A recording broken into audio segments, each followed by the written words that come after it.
Hello, hello, I am the Chris who plays games, playing retro games every Monday at 9:15, whatever I feel like, every Friday at 9:15. Welcome to the stream. Thanks for being here. Brad, Stingray, Yugi, Jeff. Part 5 is Best Part and Supermodel Gaming. It's nice to have all of you here tonight. Tonight we're playing a game called Startropics. Startropics is a little bit like a combination of like Zelda 1 and 2 or something. We'll be starting this game off right from the very beginning. There we go. I mean, I don't know if we'll start off right, but we'll at least start it off in a way. We're going to start at Chapter 0. One day in summer, you should know what game I'm playing at a bigger screen. Hello, hello. There you go. Anyway, it is Monday at 9:15, and like every Monday at 9:15, we are playing some retro games here, because I am the Chris who plays games, playing retro games every Monday at 9:15, whatever I feel like, every Friday at 9:15, so I'm happy to have you here now. So there is a chance that I will be playing this, there's a chance that I'll be playing this for the next 2 weeks. It is unlikely that I will play it 3 weeks in a row. I have some plans on what to do depending on how that goes. So we'll play it by ear and see how it goes. Listen, Mike, I have some bad news. Last night, your uncle, Dr. Jones, has been abducted. We must keep this from the islanders so they don't panic. You are the best hope of rescuing Dr. Jones. Can you help? Yes. Alright, I will take this yo-yo. Thank you, I got a yo-yo. Hello, James. Hello, hello. Yeah, so we'll see how it goes. I think that there is a chance that we will have some trouble with completing this, but I have some thoughts on how to handle that depending on how tonight goes. So, yeah, I already talked to you. I want to talk to the person who says, like, you're Dr. J's uncle. Oh, okay, there we go. There we go. Alright, let's just get out of here. Are you gonna let me go? Oh, okay, I have to talk to everybody, I guess. Let's talk to this old lady. Where do you come from? Americola? I don't know what Americola is, but is Pepsi okay? Alright. Legends say shooting stars are blah blah blah. You're a person in a town. No, I don't want to go fishing. I already talked to you. And I talked to you. I didn't talk to this person. Hey person, talk to me. Have I met your chief? Yes, I met your chief. He told me that my uncle was kidnapped and that I should go rescue him. But I have to talk to all these silly people first, so let's talk to all the silly people. Talk to the pig. Hello, pig! Oink, oink. Good thing to say. Yeah, no, I don't have to pay attention to what they say. I just have to talk to all of them. She's gonna roast a pig to welcome me, so that's handy. I'm Dr. J's nephew. Here's the tunnel. See? That was great. I didn't have to listen to a single person. Alright, weird witch lady.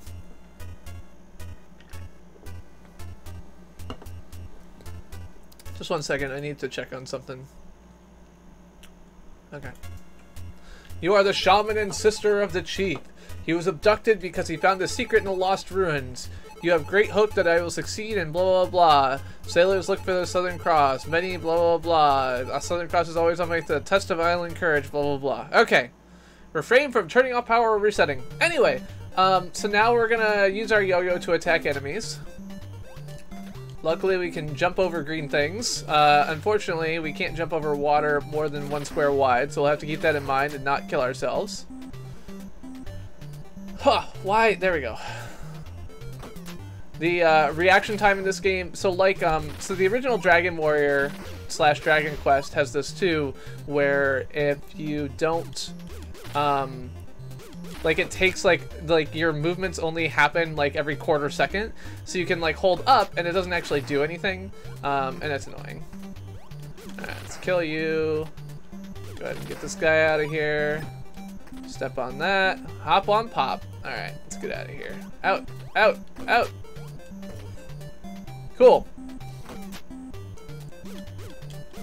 Anyway, happy Monday. I hope everyone's week started off okay. I was only somewhat productive today at work, unfortunately. I did get some more test coverage written, so that's good.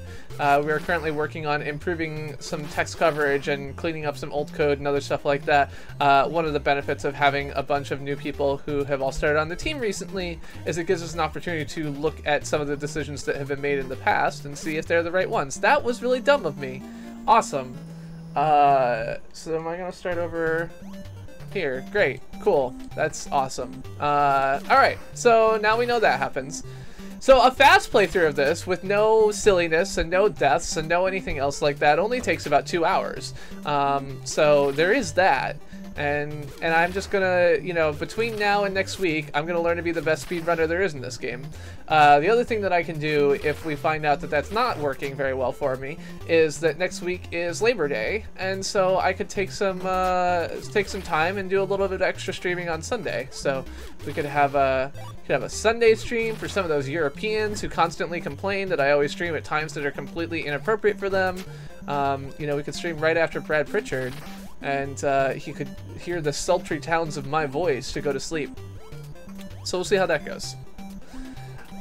Anyway, it's been a fun couple days for me. I was able to take the CCTV how to use the live studio course is the wrong word, but walkthrough at CCTV yesterday. So now I know how all the buttons in the live studio work, and I am looking at the live studio schedule so that I could go out live on community access television to the audience of, you know, many people here in Cambridge who watch community access television.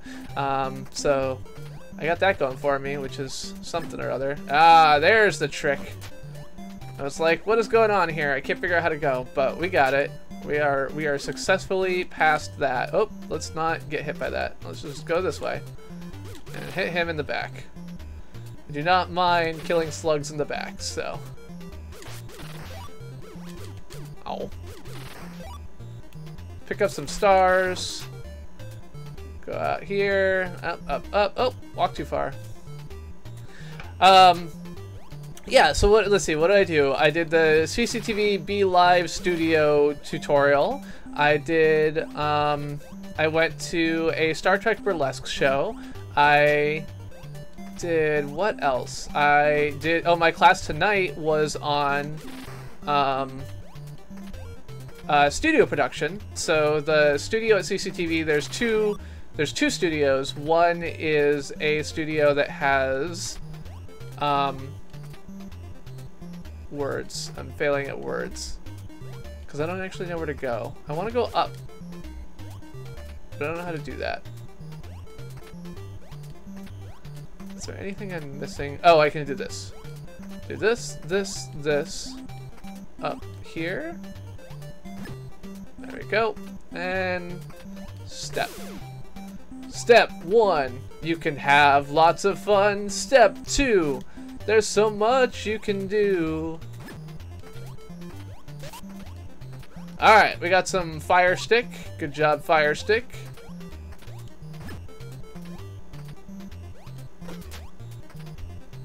Yeah, I mean, with how well I'm doing here, clearly this is not going to be a problem for me.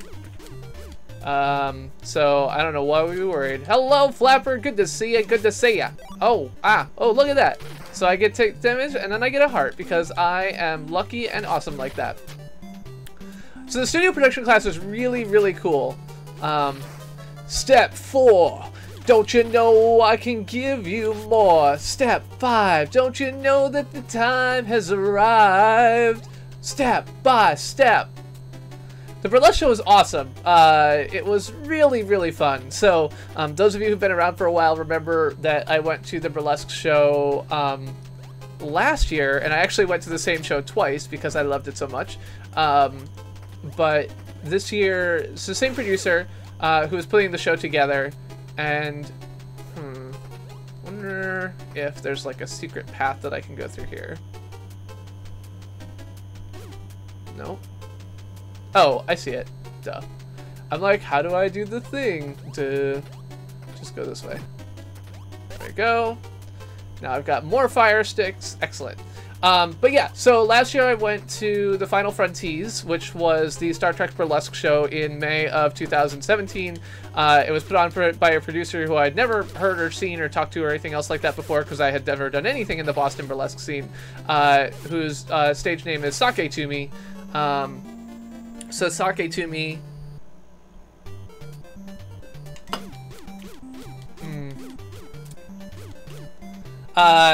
Sake to Me put on a great show last year. It was probably not the first show, it was the first show she produced, but the first Star Trek show she produced. And it was really great. She brought together a bunch of people who were really geeky and into it, and were able to, you know, really put their hearts into it and show something great. And then this time she was able to do something very similar. She was able to bring together a great cast of people and who really get into Trek, you know.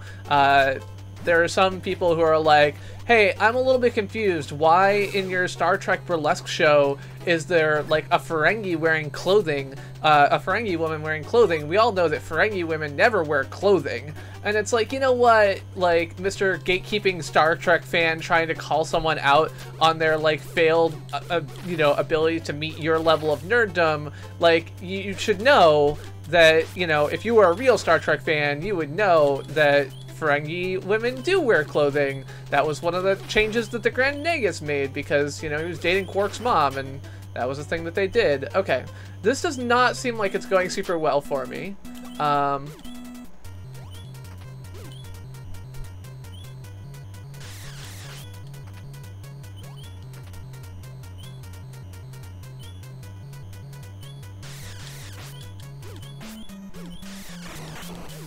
Alright, so that went about as well as I expected. Alright, alright.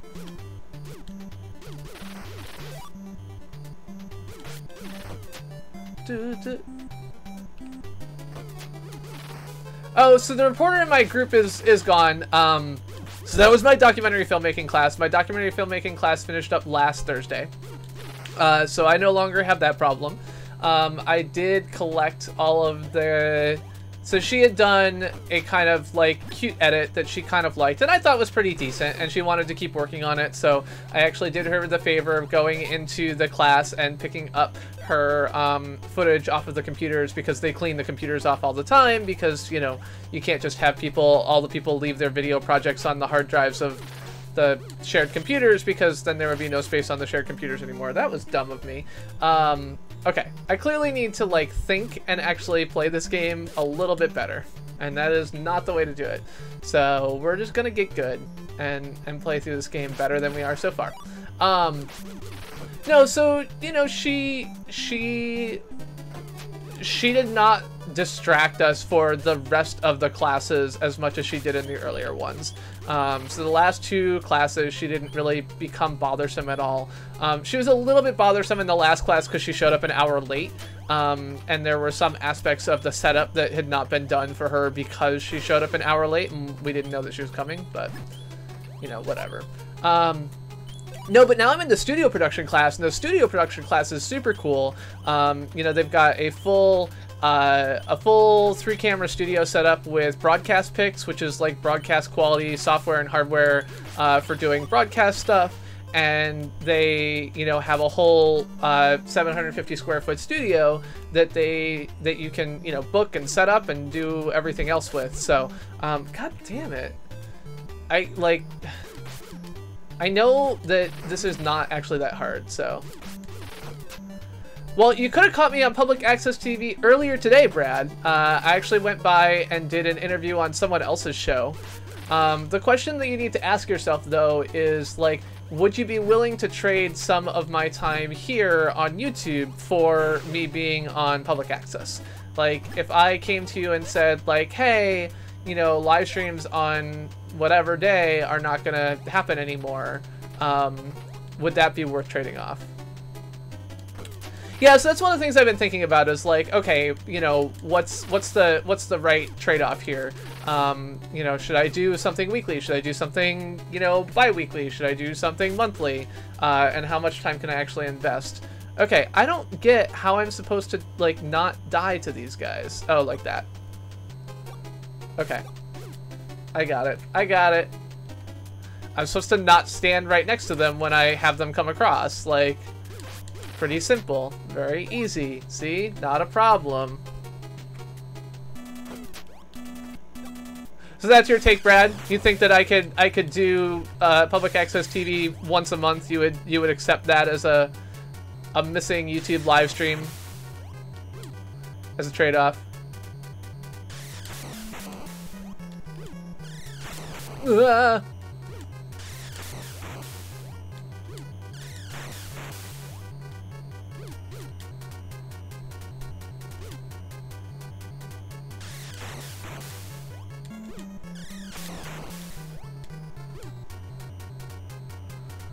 Alright, Snake. Time to die.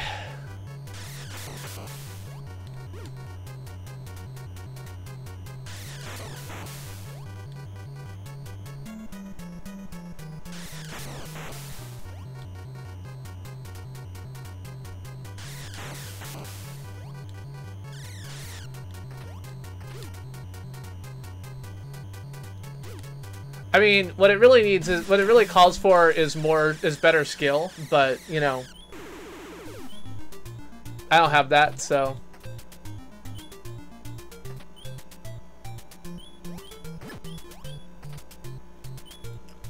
Hello, Airbending Eagle. Welcome to the stream. It's good to see you. Thanks very much for playing Splatoon with us on Friday. I appreciated it. And Yuri mentioned that she did as well.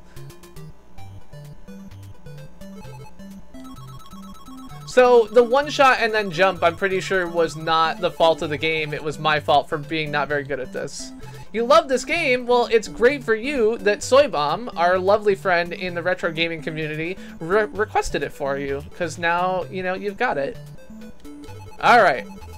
So we are 17 minutes in, and we have finished the first chapter. So the ID code to start the engine of Subsea is 1492. And I memorized the ID code. I wish I could tell you more, but I'm afraid of what? Like, you're not gonna tell me what it is? You're just afraid of? Fine, just be afraid of. Let's go down here. So the walkthrough that I was watching was able to get 3 shots through on most of those mouth open things, so. Hello, Navcom. I will input the ID code now. I didn't push any buttons to insert the ID code, so that feels like kind of cheating. I didn't really need to do that. Oh, everyone's waving goodbye to me. Goodbye! I'm gonna go find my uncle, Dr. J. And he's not like a guy who smokes joints. But yeah, so the CCTV live studio, or not live studio, the other studio, has a whole bunch of cool stuff. Does this work? Yeah. So I can go away. I don't need me. Go away, me. So this is their recording setup. So you get monitors here that show like your outputs, and this does all the recording. You can record to DVD or to these weird hard drive things, and you can mix in DVD sources for your stuff. You've got, this is the broadcast picks, the mixer panel. So basically, if you imagine this like the row here is camera inputs, and then these are like pending inputs. So if you tap this, it'll swap to cameras immediately. Otherwise, you can do this to like do an on deck and then use cuts. So this can do transitions. The slider can do fading, all kinds of cool stuff like that. You got a big audio mixing board. So there's, you know, like 6-8 inputs on a panel that comes in, as well as output from the clips that are mixed in with broadcast picks, as well as the DVD and CD inputs. And that was my lunch.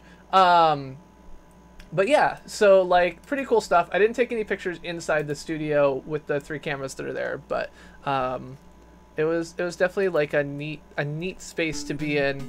And you like, you know, can call the shots, and they've got headsets and everything else like that you need. So it's really cool. All right, okay.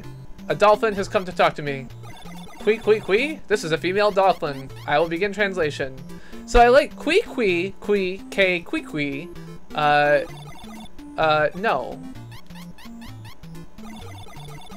No. I guess the answer is yes. Quee. That's the same thing. Thank you. Please find my son. Like that. Like you always say the same thing, but it translates differently. I don't understand it. That doesn't make any sense to me. Let's go over here. Make our way down here. All right.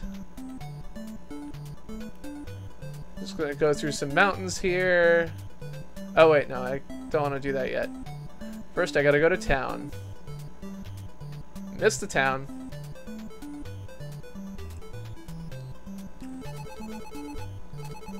I'm looking for a boy dolphin. Earlier this morning, I saw a bottle on the beach. I wonder if it's a clue to the lost dolphin. Because apparently, the bottle that she saw on the beach wasn't actually there until I talked to her about it, despite the fact that I just walked in. But no, I've got to go find the information about the bottle before it shows up. Alright, bottle. I've got a bottle. There is a note. I will read it. Help, captured by evil aliens. Tell my nephew to use 1776. Alright, I will learn how to use 1776. No, I don't want to read it again. I didn't mean to say yes. Yeah, no, I won't forget. I am a heart piece master. Hi, Mikey Vlogs. I feel like you changed your name like a couple times now. Alright, so now we're gonna learn how to dive. Alright, cool. Hello, Leo! Welcome, welcome. We're playing some Startropics. How do I don't like that. Okay. So I think I go this way, maybe. And then I walk through the mountains, because apparently mountains are not actually impassable objects. I've got a big heart. I do have a big heart. My heart is very large. So the Internationals just totally screwed your sleep schedule, Leo? Is this what I'm learning? Okay, so I don't think I need my dolphin submersible right now. I think it's time to go into the dungeon. Oh god!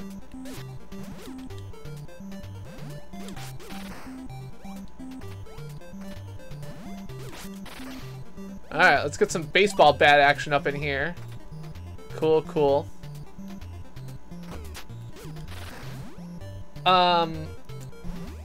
Yeah, so we did some practice with the broadcast picks. We did some practice with like looking at colors and other stuff like that. One cool thing was that, like, so I took this color correction class where I learned how to read like lumiscopes, and one of the things that you can do in the broadcast setup is that each of the cameras has like a control in the control room where you can do lighting levels and everything else like that. And so the tool that you use to do that is you use the broadcast master just like display screen to look at lighting levels that shows it in exactly the same way that I was used to in Premiere. So it was kind of cool to be like, hey, that's the thing I just learned about, and now I'm using it inside of a studio setup.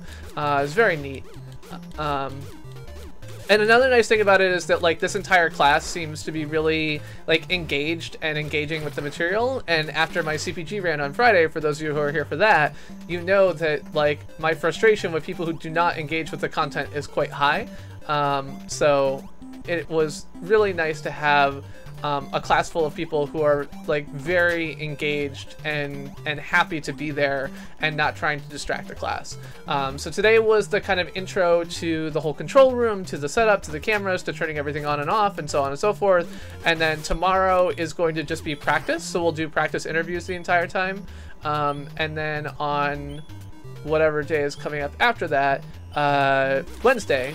On Wednesday, we'll actually be shooting like a three camera setup for a rock band.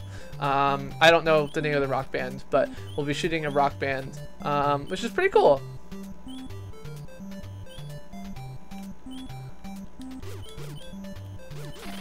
All right, grab some hearts and a baseball bat.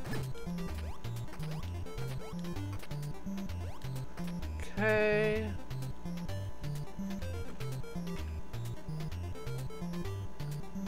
You missed the rant. Well, I will get the rant up at some point. I have not done it. I've meant to turn that into a video, at least for patrons and sponsors of the channel. Okay, so I don't see any like hints as to where I'm supposed to walk through here. Let's try the other side. So sometimes I know there's like little shadows where you're supposed to walk, but it doesn't seem to be the case here.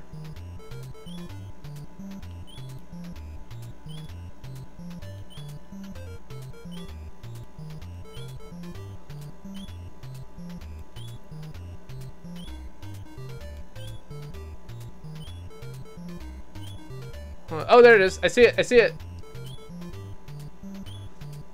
Yeah, about people wanting to be like, you know, choosing to be in the class, but then not only not wanting to be there, but being a distraction for other people in the class, which is really the frustration, right? Like, if you don't want to be there, fine. You don't want to be there. And if you're just gonna, like, be annoying, like, I don't really care that much. But if you are making it more difficult for other people to be in the class because you're sitting in the middle of class, speaking in Russian, you know, somewhat loudly to your compatriot who came with you, and preventing me from hearing what the instructor is saying, like, that's a problem.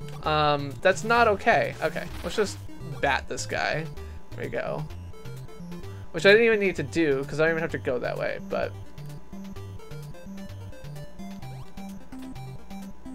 oh, you can jump like over enemies and shit? Okay, that's good to know. Good helping. Nice. Thanks, Eagle.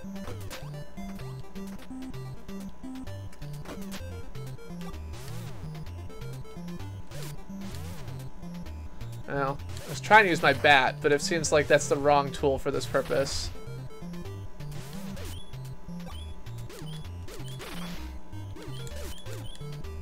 Range on my yo-yo is actually higher, so let's see.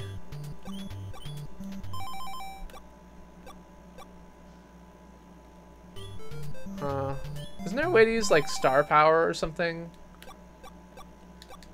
Guess I don't have any star power. I don't know. So this feels like boss music, but I feel like this isn't actually the boss yet, which is kind of annoying. Yeah. Oh, you need 5 stars. Gotcha. 4 stars for 1 heart. Okay. Hello, bat. Oh, god damn it, bat. You flew into me. You're not supposed to do that. Whatever. 4 or 5, it's all the same. Regardless, it is more than I have. Okay. You can all just do that. Oh. My jumping has failed me. Okay. Ah! Okay, that was a dumb move on my part. I will grant that.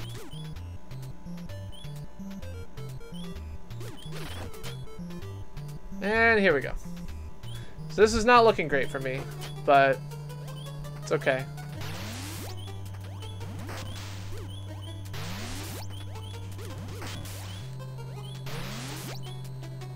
Oh, shoot. I was like, look how great I did. Like, I got past all of the bad guys. But unfortunately, I think I have to kill the bad guys in order to move on, but it's alright. I've gotten all but one of them now. Come back for me, baby. Come on back. Yeah, so last Friday I had just finished up my my documentary class, and there was a couple of people there who, like, not only didn't want to be there, they were routinely late to class, they were disruptive in class, they were, like, filming people on Facebook Live without asking. Like, you go to a class and someone just, like, pulls out their phone and starts broadcasting on Facebook Live without even saying anything. Like, you're in a room full of 5 people. Do you think that, like, they're not gonna notice? Or, like, what is your thought process here? You know, etc., etc. Okay. But yeah, so the current class is way better. One of the people who is working with us has been working at CCTV for the past year and took this class because she was interested in understanding more about the equipment that they've actually got there. One has been doing productions at CCTV for years and apparently has taken the studio production class a couple times before. This is one thing I don't understand, is people who are like, yeah, I've taken this class like 4 times before, but I'm taking it again. And I'm like, I don't understand the motivation for that. Like, the class is supposed to teach you about the, like, setup. It's not like some kind of magical, like, I don't know. Van Helsing, this is like borderline, so it's kind of a short RPG, and of course it's not like super grindy, so it's a lot of just straightforward kind of action adventure-y RPG stuff instead. It certainly is on the borderline, but I've also played Zelda 1 and I've played Zelda 2 a couple times. I've not beaten that one because it's ridiculously hard, and I don't know. I guess Zelda 1 is hard too, but I've never actually like played through it legit, so it doesn't matter that much. Okay, I need to just die and start the level over. Come kill me, because this is not going the way I wanted to. I need 5 hearts.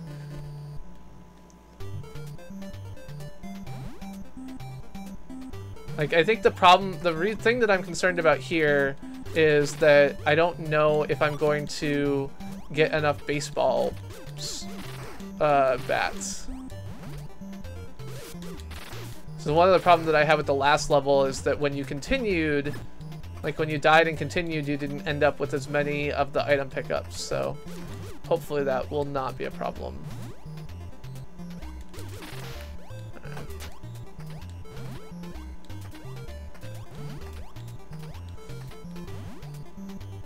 5 stars, got it. Also, I guess like dying doesn't actually like give you full life, which seems unfortunate. Oh, it happens as soon as you get 5 stars. It's not like a button you have to push. Okay. Okay, well at least I've got 2 hearts here, which if I'm careful, I should be able to turn into having 4 instead of 2. Oh, crap. God damn it. Alright. Oh, and I forgot to jump on those things. Gotcha. Okay.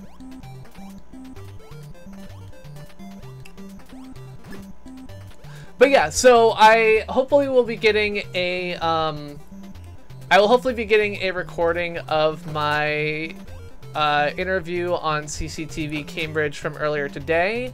I don't know exactly when the host said she would send it to me. Usually they go up on Google Drive, but I was like, oh, I'll just grab it from Google Drive. And she's like, oh, you know, sometimes that just doesn't work. And I was kind of taking it as the typical, like, you know, oh, sometimes technology doesn't work, blah, blah, blah, which is true. Like, we all know that I hate computers because technology is terrible, but not like it won't work this time. But then I went on the Google Drive and found out that indeed for her show today, as far as I can tell, the automatic archiving to Google Drive did not work. This game is hard. So yeah, I think the problem with this game is going to be that it's really hard and I'm not very good at games. So I may decide that I don't play this next Monday, or Sunday, or any other related day because it's too hard because I am like a terrible game player. So we'll just keep that in mind as we go through this process. Let's go back here. Let's open this baby up.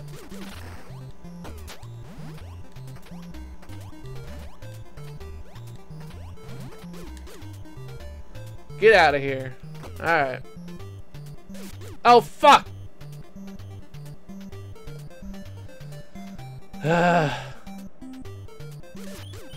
Just kill me. Kill me, I'm gonna try again. I'm gonna get to those 2 hearts, with 3 hearts. That's my goal. Alright, so let's get past here. Oh, good job. I'm super good. Yeah, another cool thing was I was talking at lunch today with some coworkers at Google about some of the things that I had learned in my documentary class. And, you know, like rule of thirds and filming techniques and coloring and other stuff like that. And like, it was a really fun conversation. One of my coworkers who works on YouTube Live used to work at Kodak for many, many years. And so he was able to kind of talk about like color correction and various lights that you can use and other stuff like that. Which I know I say and other stuff like that way too much.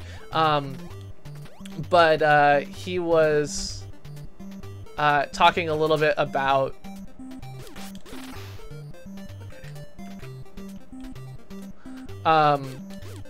how like the biggest problem with learning how to do all these video production techniques is that once you have learned how to do them, you can't not do them. It's really hard to like, you know, just do like a normal, like just take normal video because you're like, oh yeah, like I don't, you know, that's not, oh fuck. Okay, well, I think I almost met my goal. That's fine. Kodak, sorry. He worked for Kodak, the the camera company.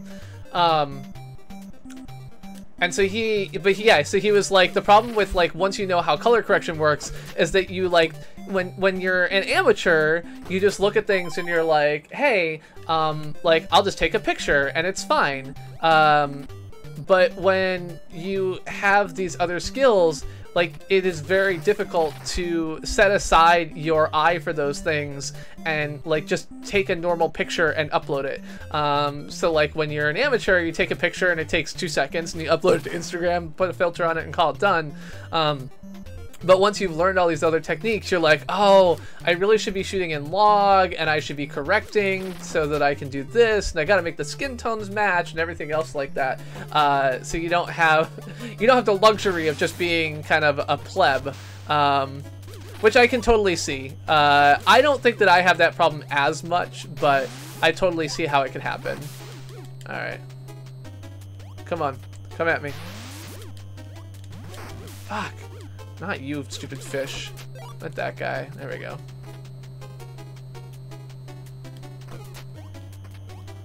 Okay, so I got past that. And there are no things there. So this seems fine.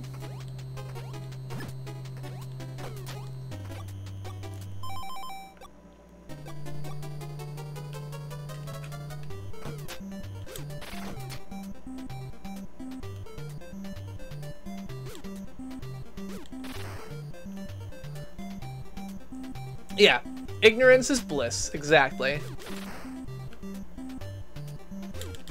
Fuck. Just dodge those things when they're flinging around the room.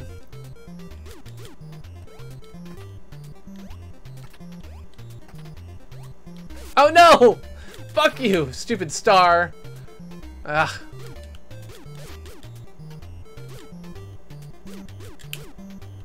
Alright, let's kill this while it's paused. There we go.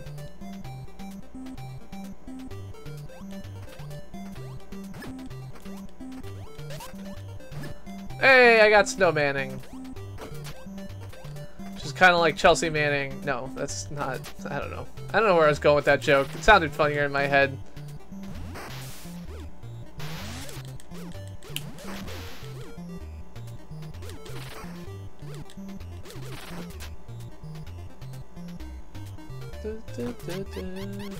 Okay, I found the boy dolphin. Unfortunately,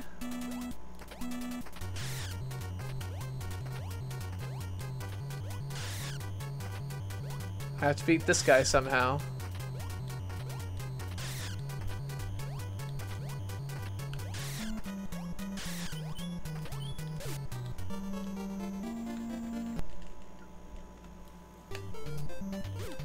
I don't know what it really was. It's probably gonna be something inappropriate. I don't know what it was, but something inappropriate. Yeah, so my teacher for my documentary class and for my studio production class and for my field cameras class basically said, like, you know, let me know what you want to do as far as producing stuff at CCTV, because I'd be happy to help you out. And so I'm still trying to consider that, like, do I want to just do a cheap CCTV broadcast, like live broadcast? Do I want to do something more serious and in the studio? Do I want to do, you know, do I want to do a regular weekly thing? Do I want to just set up a series of one-offs? I think I can do any of those things realistically. Like, I just have to decide what I want to do and do it.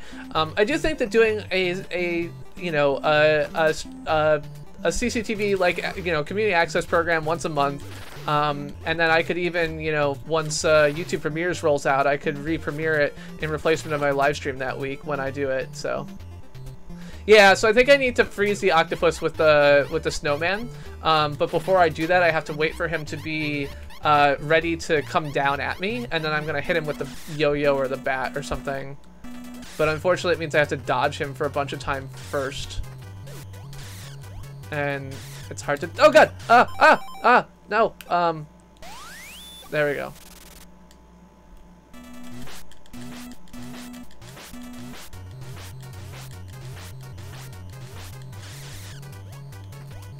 Like that.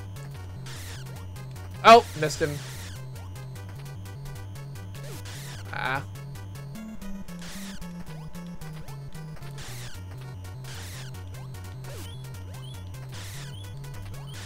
Oh, no, no! I pushed the wrong button. God damn it. So yeah, the pause and then use a magic item approach here is definitely not intuitive in my button pushing.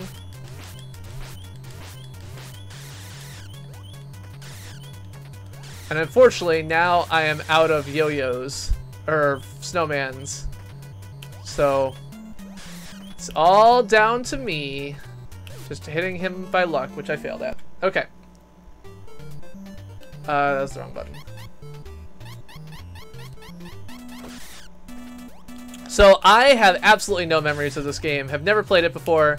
The reason that I'm playing it is because when I did my poll last week, Soybomb responded and said, like, what is this World of Warcraft or Splatoon nonsense? Like, I want some Startropics. And I was like, hey, I can oblige.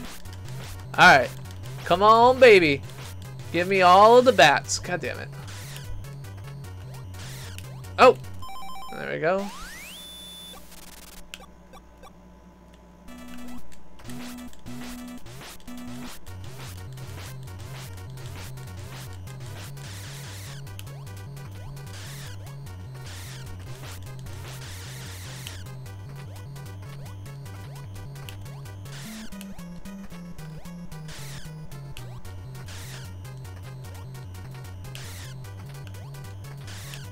Ah!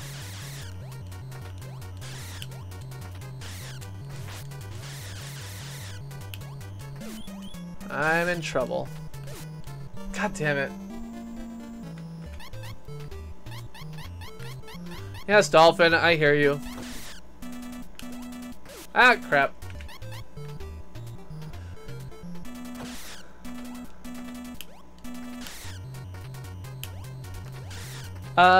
Yeah, okay, so, again, to recap, I went to Star Trek Burlesque yesterday. It was amazing. It had a couple of the same acts from the last show, like 2 out of the 8 or something like that were reprises of their previous performance. But they were, no, 3, I guess. But they were, even the ones that were the same, like, had clearly amped up on the costumes, on the, you know, things that make it their understanding of it. They had, you know, done it before, and so they were more comfortable in the role. So one of them, for example, it was only like his second show as a burlesque performer last year, and since then he's done like, you know, 8 others, and so was much more comfortable in the role this time, as well as inventing a completely like light up cape, which he did not have last time. It was amazing. And it was really just fun. I mean, the audience just had a ton of fun. I had a ton of fun, and I wrote up a review on my Facebook page that was positive again. And the producer actually copy pasted my review, and she's like, "So I just want to be clear that I do not actually pay him to write these things about my shows, but like both of them that I've been to were just really enjoyable." So, all right, cool. Get out of here. Now what do I do? Dolphin! I saved the dolphin, I saved the dolphin, I saved the dolphin today.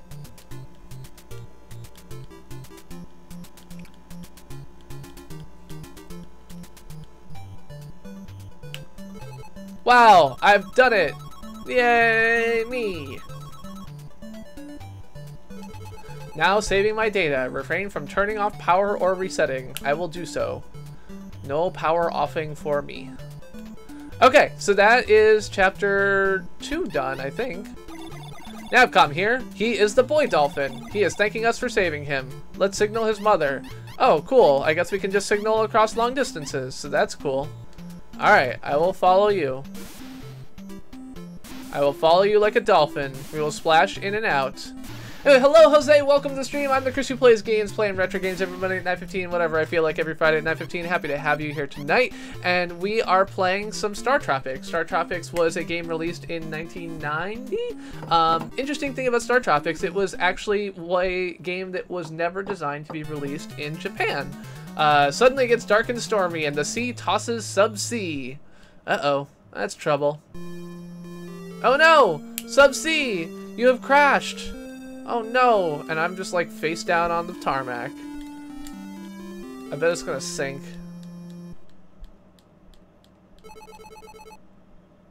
You awaken to find the sub-sea has wrecked in the storm. It's always strangely calm after a storm.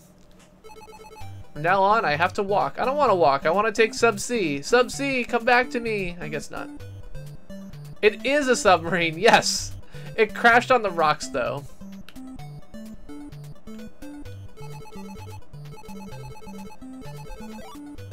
Hey, drink some coconut milk. The green thing was the dolphin. Subsea was not the dolphin. Subsea is a submarine. So there are actually storms underwater.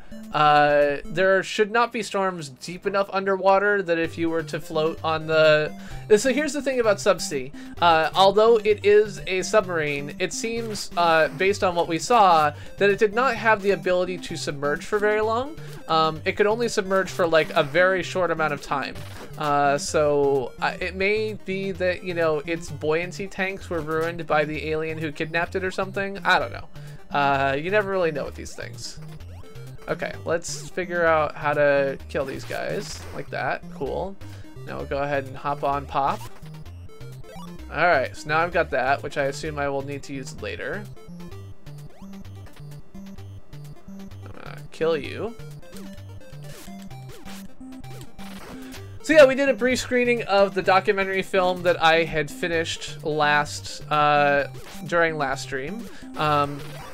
And I hope that I will be able to get the footage of the band recording we do as well. So we'll be able to pull that in for screening at some point. I don't know what the permissions on that will be, so that might have to wait a little bit. Okay. I don't like the looks of this room. This seems like it's going to be really scary.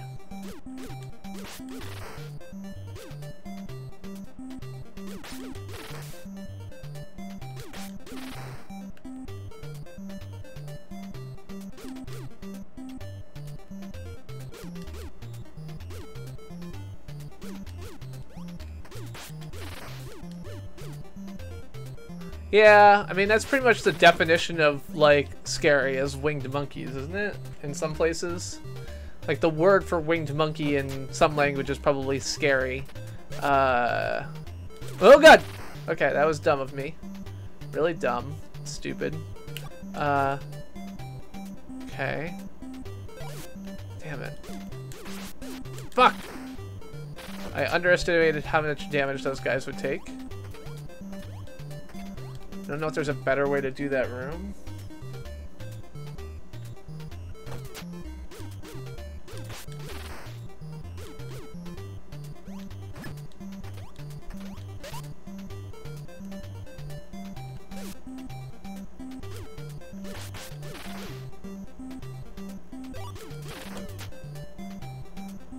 Yeah, I mean, that was the joke. Alright. No! God damn it. Snakes are my bane, it's true. I mean, some people say snakes on a plane, but I say snakes are my bane. So, my office at Google has a regular,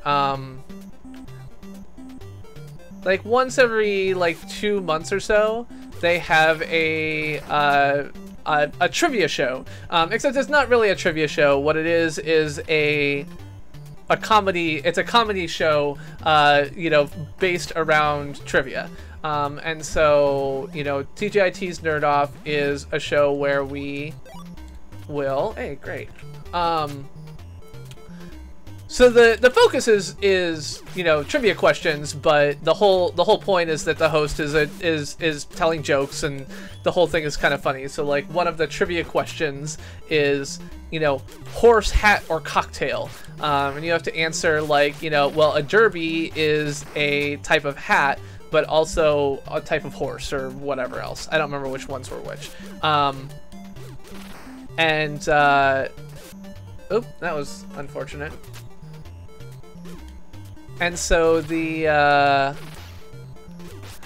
at one point I was like talking about how he said, you know, this item is just a horse, and you know, the picture that he showed on screen showed that it was not just a horse, that it was a horse and a that doesn't light it up. Okay.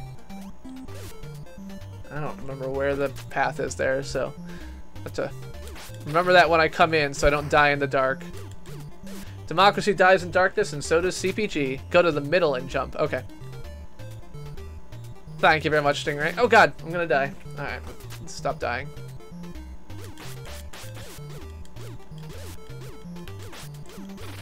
Yeah, so that's one thing about games that are going to take a long time, is that I oftentimes underestimate how much time the early game will take up, and I allow myself to... No, I don't want to jump. I want to go here, and then down, and then across, and then across, and then over. Oh, okay, that was an old suggestion. Okay, sorry. Oh, go to the middle and then jump. That would have been a really good suggestion had I read it like in anything resembling the reasonable amount of time rather than 2 minutes later. Good idea. Wait. Did I just go back out through a set of stairs that... Oh, God. God damn it. Okay, well, that was dumb, and I can just fix it. I did go the wrong way. You are 100% correct. Ow. Alright, I'm gonna use some of these.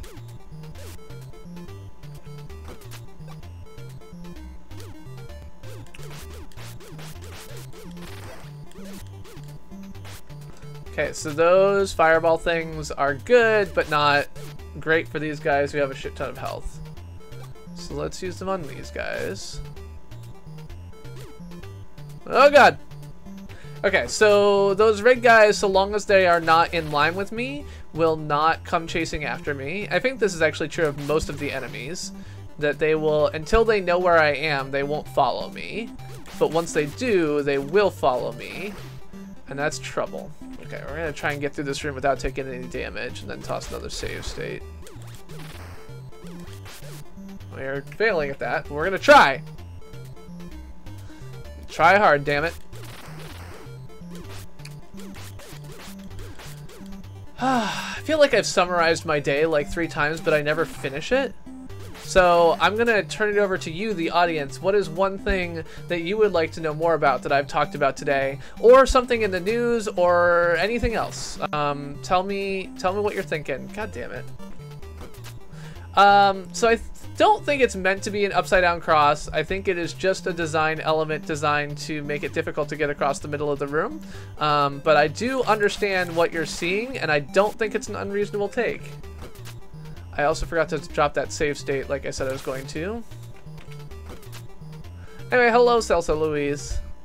You hate lighting. That's one of the things that, oh, it's another thing I got to play with today, is that the studio has a ton of lights. It has like 56 different lights that you can play with. And some of them are like a whole bunch of like colored LED lights, like some that are kind of middle foreground and some that are on the background. And so you can take them and you can set up a whole like lighting setup that's, you know, variable. And so we were playing with that today. There's a lot of light buttons. Also, the light setup they have is completely unintuitive. The lighting board that they have is completely unintuitive. So it's definitely the type of thing where you want to go into the studio and like just play with it for an hour to do like different lighting setups and see how they look. No, I do not think that they will respond to you in a reasonable amount of time, Leif. I think that at this point you are out of luck on that. But yes, there's definitely unholy water in the middle of this room. I agree. Alright. Ha! Come at me, bro. Ha-ha! Gotcha. Yeah, I think unfortunately, for whatever reason, because they didn't respond to you already, you're kind of screwed. How am I falling in the water there? There is a freaking brick right there. Maybe a brick disappears. Alright, I'm just gonna go up here, across. What the fuck? What am I missing here? Alright, let's kill all the bats. And then see if that does anything good for me.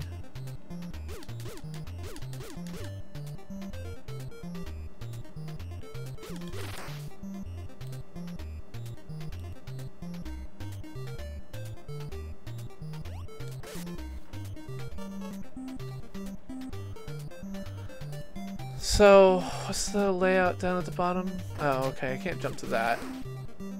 But I should be able to... Okay, I think I've got one. If I go here and down? Okay, that didn't work.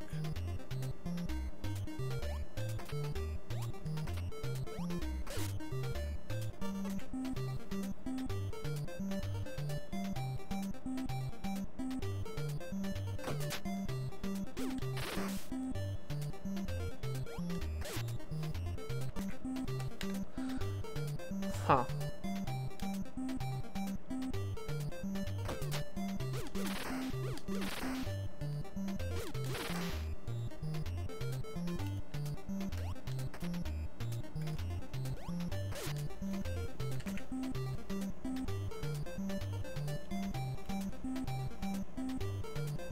Hello, Soy Bomb! Startropics indeed. A special request just for you. I think what I'm learning though is that you just hate me.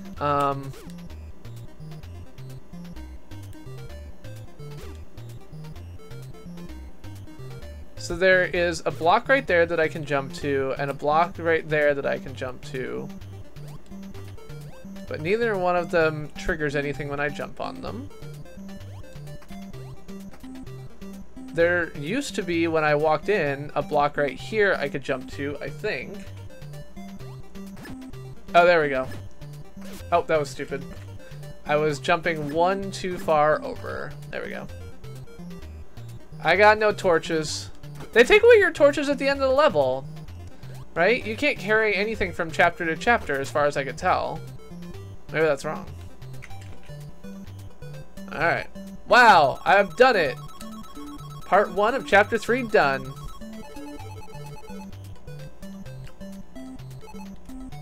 Good luck.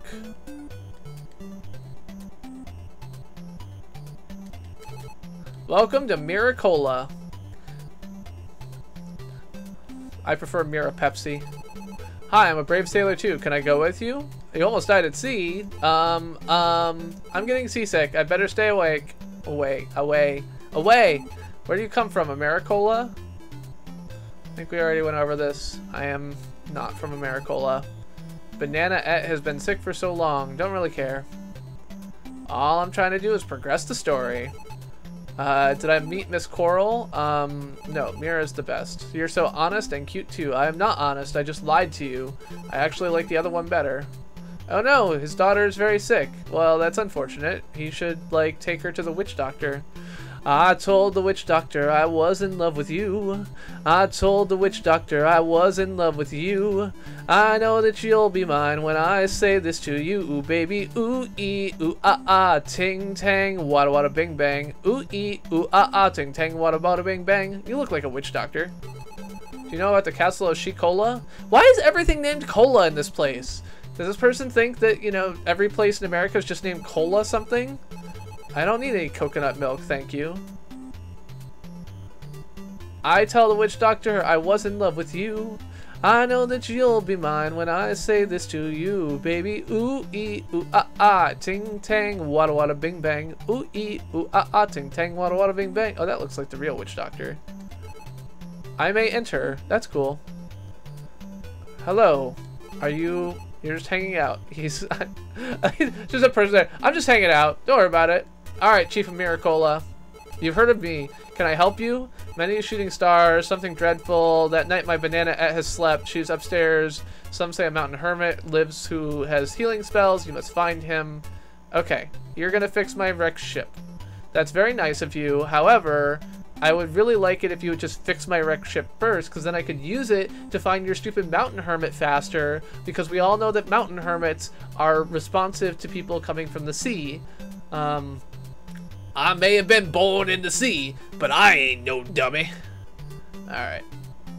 I'm gonna go see this sleeping person in the upstairs, which I can actually get into. I hate that, like, you can't tell that there's entrances to things. Like, how am I supposed to know that was there? Banana-et is sick in bed. Oh, you're Mike. Hello, mother of Banana-et. Banana-et. She's been sick for so long. Hello. Z. Well, that is not what sleeping people say, but I will let you pretend. I don't know who Red Fox is, but I was impersonating somebody from the Grand Theft Auto Vice City VCPR soundtrack, so there's that. Welcome to Miracle. Okay, now I need to go find some guy in a mountain. Captain Kirk is climbing the mountain. Why is he climbing the mountain? Captain Kirk is climbing the mountain. Why is she climbing the mountain? Why is he climbing the mountain? Jeremy Mickelden. Welcome, welcome.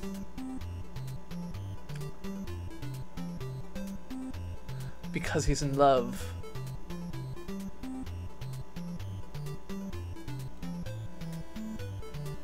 Alright, how do I get out of this town on the other side?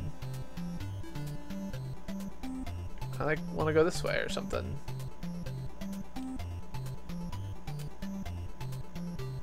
Oh, maybe I go this way. And I talk to this guy, and I'm like, hey, move! I'm on a mission. I'm on a mission from GAT. Alright. So that's going to be where my submarine's going to come back to, but the mountain is way on the other side, so this is trouble. I don't think there's good. Oh god! Oh god! Oh, that was bad. We're gonna try that again. Let's not do that. We're putting the band back together. The band! The band, Elwood! Oh, fuck. That was dumb. The band! Ah! I tried to jump, but I wasn't fast enough. Ugh. Okay, let's see. Is there another approach that I can think of here?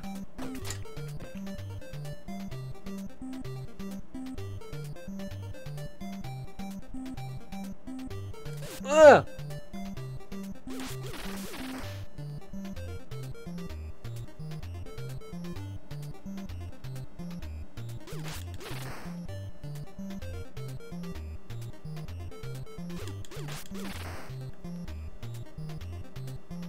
Okay, so these guys are easy. I'm gonna do that. Well, that would be the easy thing to do if I was not dumb, but unfortunately I was dumb. A new Streets of Rage? Huh. When's the last time they did a Streets of Rage? Like Super Nintendo, right? Or have there been more modern ones that are less Streets of Ragey? Ugh, okay, we're good. It's all good. Alright, there we go.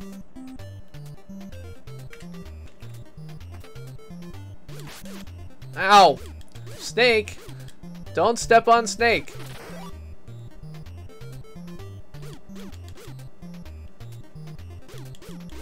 Okay, so I'm not crazy. There was not like some new set after the ones I'm thinking of.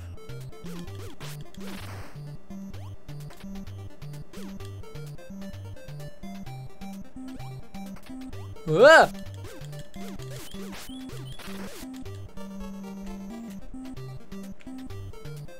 Oh, is this totally the wrong place? Yes, it is.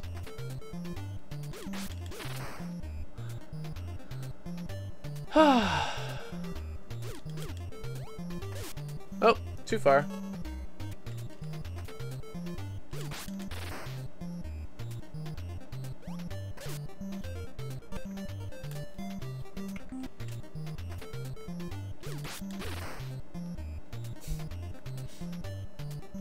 That does sound like the kind of thing a random kid would say. Alright, come get me, Snake. Okay, you, Snake, can't go that far, which means there's not a platform there, but there is here. So what I want to do is I want to trigger you. Come here. And I want to go here, and I want to do that. Nope, that didn't work.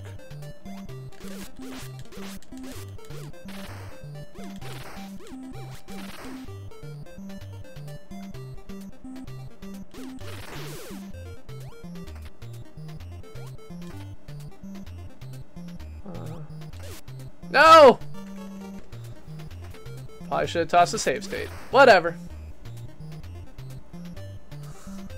Good night, Leo. Thanks for stopping by. I appreciate it. Even if the reason is because, you know, you're awake at a time you really shouldn't be, so I'm sorry for that. But I'm happy to have you here. And I'm sorry my conversation has been kind of boring because I just keep repeating the same things over and over again because I'm excited about them. But that's kind of what I do, so it's really just my brand. Alright. Ugh! Ah, fuck. Oh no! Alright, fuck it. Get out of here. Come down here. Kill this snake. You're dead, Snake! And I do this. Ow. Talk about not the right approach. Hey! Let's try that. Oh. Good thing I did that. Come on, Snake. Come get me again. Ooh-ah.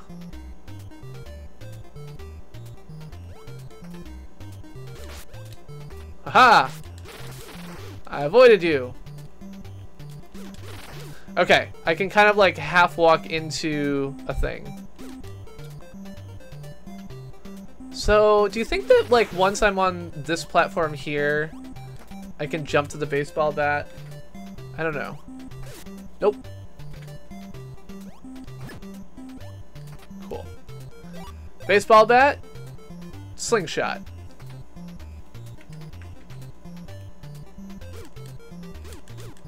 Ow!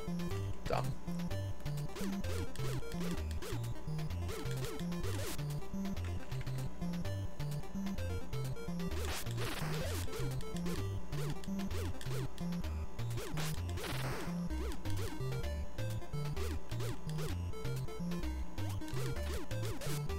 Ow. I don't like this room. Stop hitting me, flies.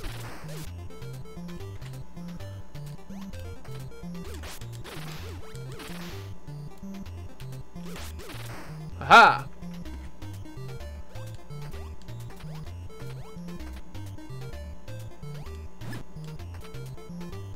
Yeah, I don't know the answer to that one. Did NoClip put out another documentary? Or episode or whatever? Okay.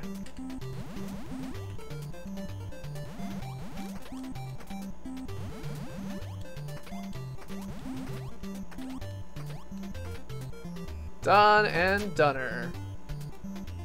Alright, so we are going deeper down into this cave, which is good.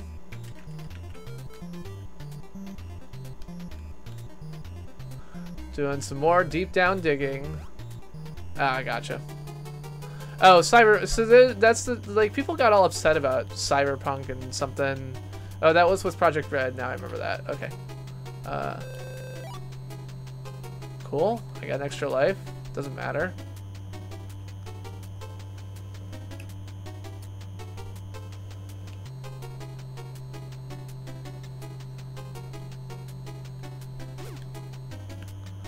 I don't know what I'm supposed to do. Oh, fuck. Not that.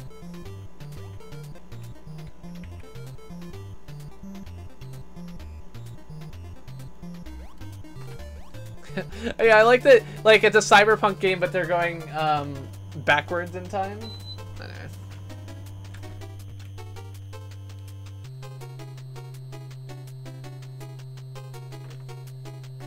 Alright, take this. Jump on this. Okay. Ow. Don't hit me with things. Stupid fireball mans. Leave me alone.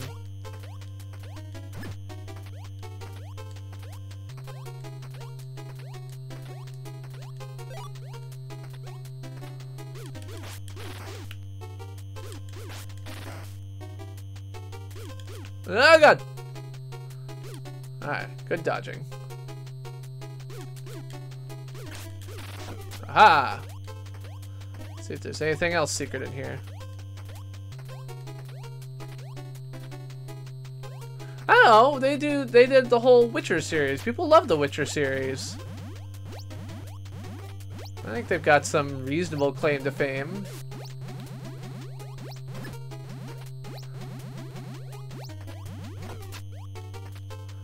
I mean, not number one though. You're right. I'm giving them too much credit. They deserve some credit, but not that much. Ow! Oh, okay, cool. I can just jump over big red monsters. Great. Yeah, that seems perfectly normal. Shit. God damn it.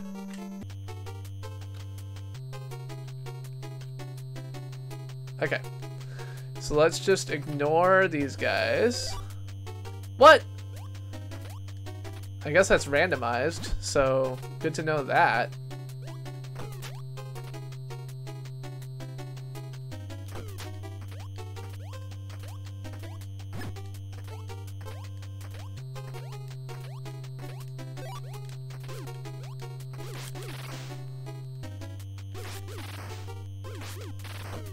Nice.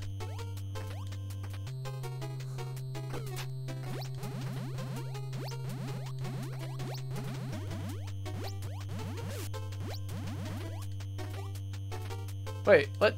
Oh. It's the footpath over here. There we go. Okay, yeah. So what should my you know, public access television show be about? I just figured out this is the wrong way to go, but I think I also figured out there's hearts over here, right? Yes, I did. Okay. Let's come on back down here.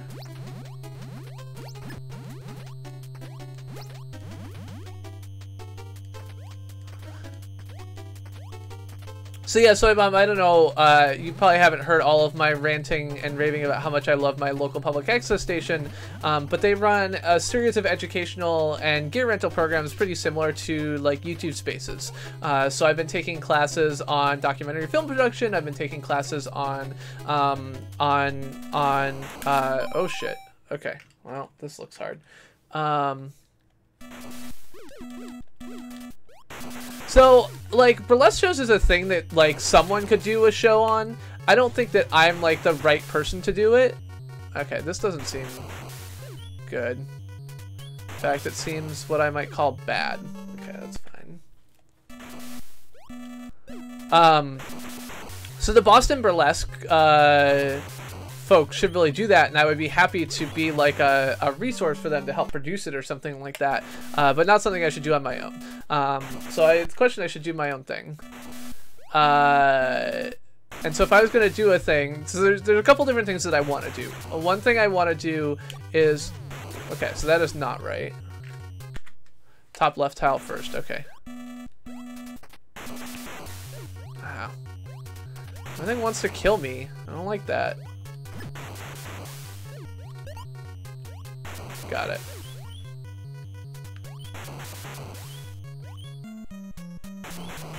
Oh, wait. What do I...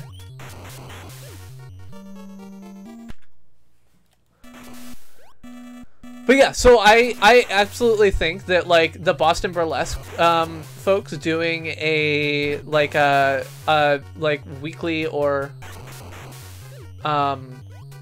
not a weekly, maybe like a monthly or bi-weekly show. What am I supposed to do?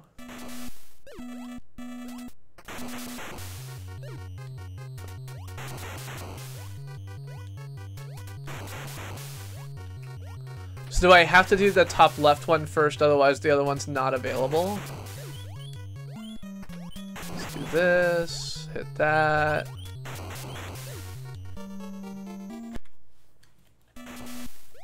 Oh, I see.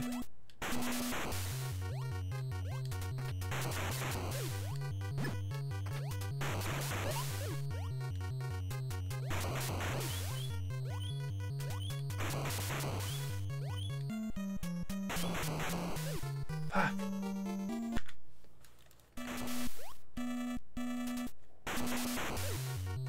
Like there? Right here, maybe? There we go. Okay. So, take this. Ugh. Okay, so he shoots out like 8 projectiles, and most of them are going to be unproblematic for me, but the last one I need to make sure I jump over.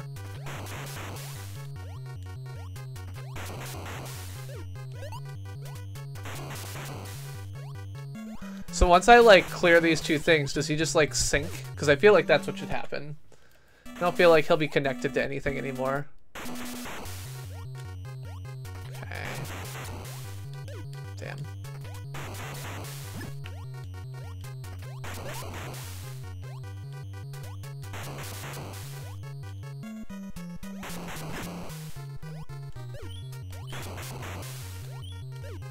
Damn it.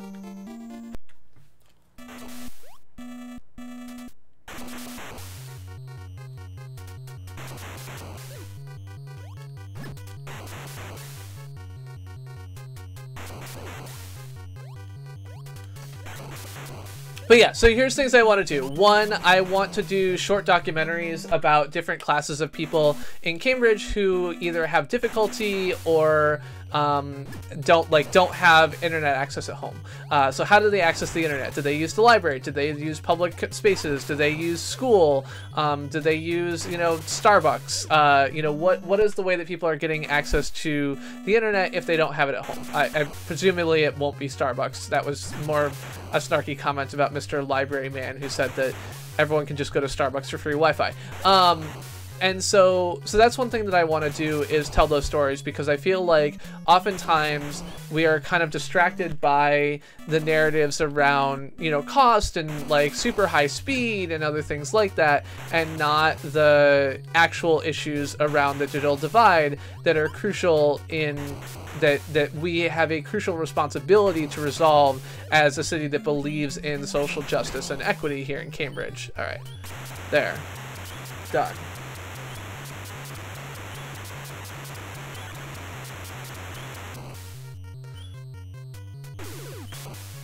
Wow, you're pretty ugly. Like Zoidberg. Cool. Hopefully there's some coconut milk at the end of this, because otherwise I'm in real trouble.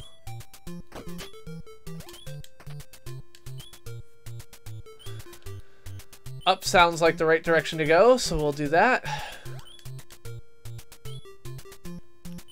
So I still have these weapons that I did not use at all in that previous place. I wonder if that is because I did something wrong.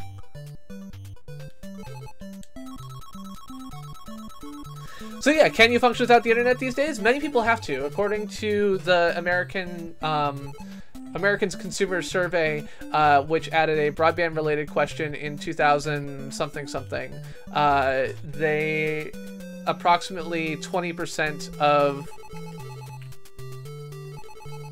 only women may enter the castle. Okay.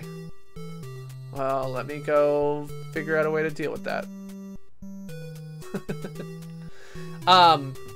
So yeah, according to the American Consumer Survey data, something like 45% of Cambridge residents who have household incomes of less than $40,000 or $20,000 a year don't have access to the internet at home. So that means that they have to come to the library, they have to come to CCTV, they have to use community center spaces at their, you know, some of them live in public housing, and public housing in Cambridge has tried to add those types of spaces for them. But, you know, it's not enough. It's far from enough. And we need to find ways to do more. I am really concerned about the fact that I don't have more life. Also, I can't go that way?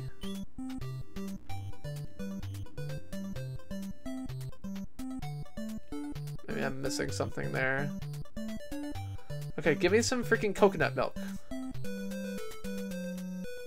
Alright. Okay, so what we got, the fortune teller up here to the left. There's no path to the mountains. Oh, it's just another one of those cases where there's a path, but it doesn't have a path. God damn it. I hate that. Fuck that. You've got a big heart. Aw, thanks.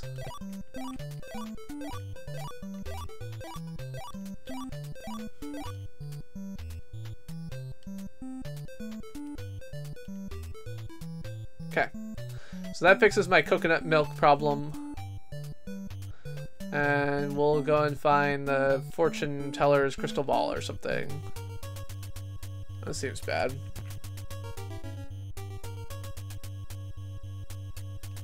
It's like a graveyard or something. I like that they're able to, like, you know, the Nintendo only has 5 channels of sound, 4 channels of sound excluding the noise channel. No, was it? Sorry. 3 channels of sound excluding the noise channel and the PCM channel. So this is probably only using 3 channels. It's using a, you know, a noise channel, or sorry, you know, 2 channels for its melody and harmony, and the B is the triangle wave channel, and then you've got some tits and tats from the noise channel, but it's still very much able to give you that very strong, moody, like scary feeling. One of those stones of lure? I mean, probably. That one. It's dumb.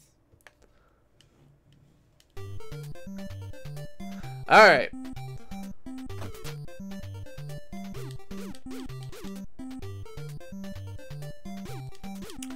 So beyond documentary content, which obviously doesn't require being live, there's a couple things that I considered doing. One of them would just be something similar to what I do in, you know, CPG rants or what I do here. You know, I already talk for 8 hours a week about my life and about these other things, and it would be totally reasonable for me to expand that or switch some of that up. And so like once a month I would do like a 30-minute cable show instead, talking about many of the same things, you know, whether it's politics or technology or whatever the news of the day is. You know, could just do a thoughts with CPG. The other thing is that like I have not done a lot of the stories that I have done here on like it's just another alternative medium that I could do, that I could tell some of the same stories that I have here that I've told with people here. So for example, talking about the benefits of the Cambridge Public Library is something that I've done in this stream, and I could talk about that to the people of Cambridge. I could talk about my experiences working at Google. I could talk about the, you know, the questions I get from that perspective, although that would be a little bit weird just because like work is weird and we know that. But I don't know what's up here. Let's go up here. Okay, I don't need both of those hearts right now. I assume that those stairs take me out, which is not where I want to go. Yeah. Oh, how do I get back out of here? Here, this way?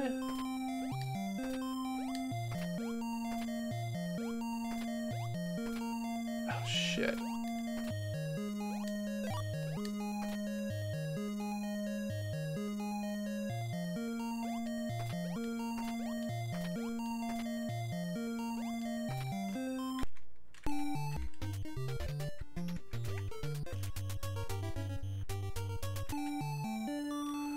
Okay, I guess I gotta come back out and go back in. At least I got full life again, I guess.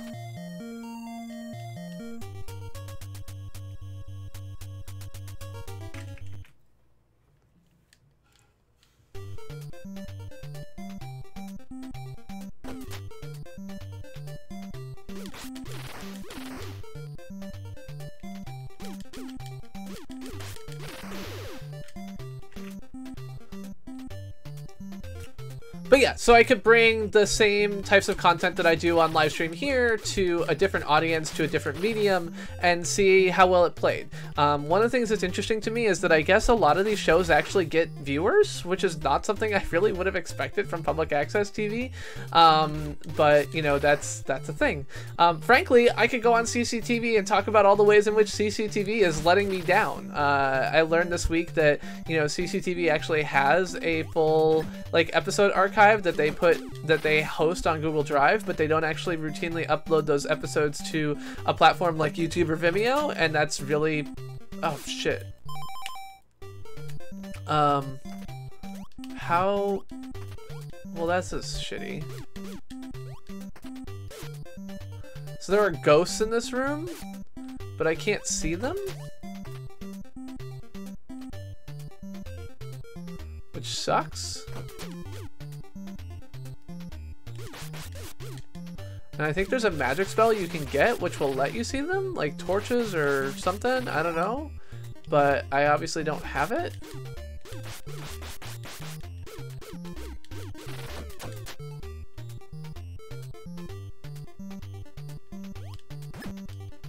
Yeah, so I'm curious about, like, and this is a question I'm constantly asking myself, is how, you know, I'm always curious, like, what the various ways are to expand my reach, to expand into different areas of being able to connect with people, to talk about different things, everything from technology to video production to you know, politics and everything else like that. So the person who was giving the tutorial of how to use the live studio last night was talking about how he does a show called Fortune Cookies Are Dumb, where he just like takes fortune cookies, he opens them, and then he vehemently disagrees with the fortunes, which is kind of a silly concept, but you know, like if you do that and you can get some buy-in from an audience, like that's awesome. Like it's cool that you've come up with something that you can see there. And then of course one of the things about CCTV is that, you know, if I get in the habit of working with them, they have a ton of great equipment that I can borrow to do productions that would go on CCTV, and I don't frankly care if my stuff goes on CCTV as well as on YouTube. That doesn't bother me. So, oh no, again. Ugh. You know, I mean, the music is good. It's not great. This is no, like, you know, Castlevania 3 soundtrack. Okay, let's do this again. So it's good, and I'm not gonna say it's not. It's just not great.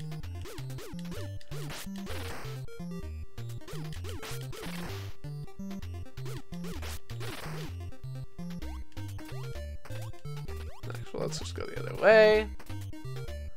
But it's pretty good. I mean, it's a solid soundtrack. It has a lot of different sound. I guess I feel like it has a very kind of I don't know, moody's the right way, but a moody sound to it. And I don't really dig it as just like as a sound. Okay, so there's ghosts in this room.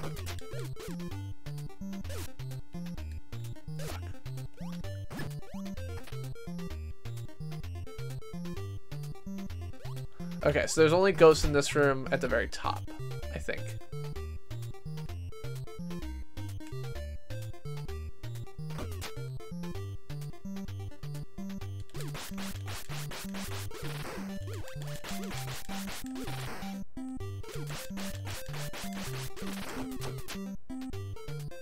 Oh no, I didn't get the star. God damn it. Wanted that star. Okay. So open up this chest.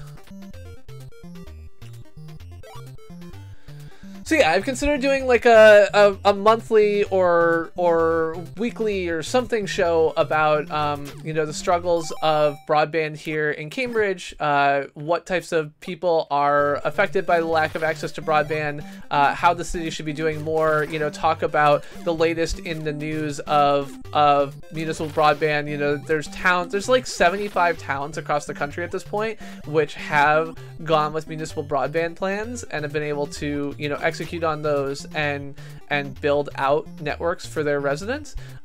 So talking about each of those, talking about, you know, different scenarios of them, how they are like or unlike Cambridge, like this would be a way to reach an audience that perhaps is interested in hearing that story, that is local to Cambridge and is able to engage with it, that is not necessarily going to be accessible via Facebook, you know, group invitations or other things like that.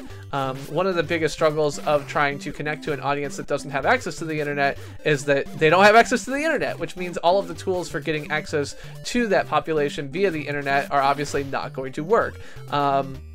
So as we're talking about the need to resolve the digital equity, the digital divide, you know, how can we do better at that? Okay, so I feel like I've got to somehow find a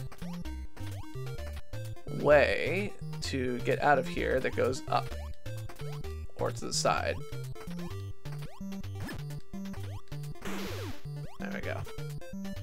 Yeah, it's being emulated. This is Nestopia.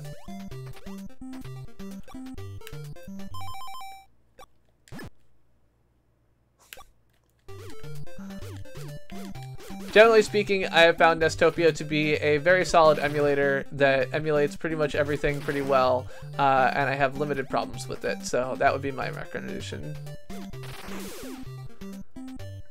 You only need one as far as I'm concerned. But Nestopia, BizHawk, FCEU are all solid emulators.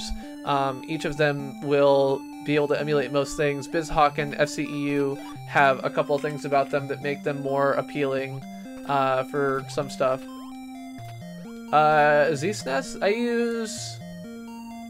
no, ZSNES is what I use for NES, or Super Nintendo, right?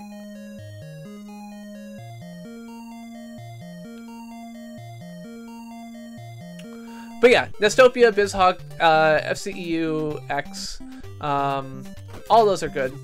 Oh no! Oh, SNES 9X, you're right, that is what I use. I forget. I always forget. But that is, you are correct that I use SNES 9X.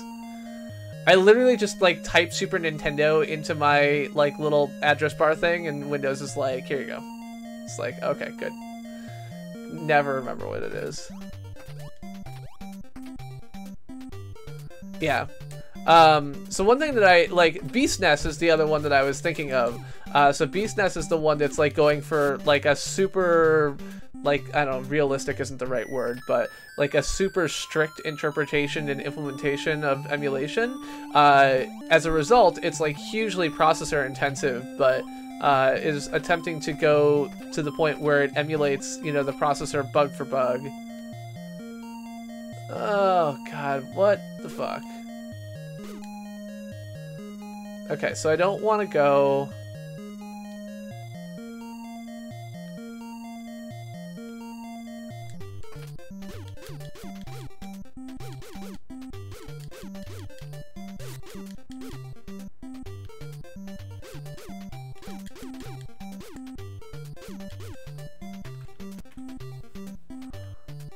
And this way goes to out, which isn't what I want, I don't think.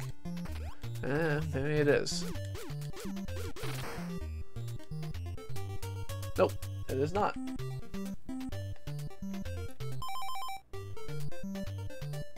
Ah.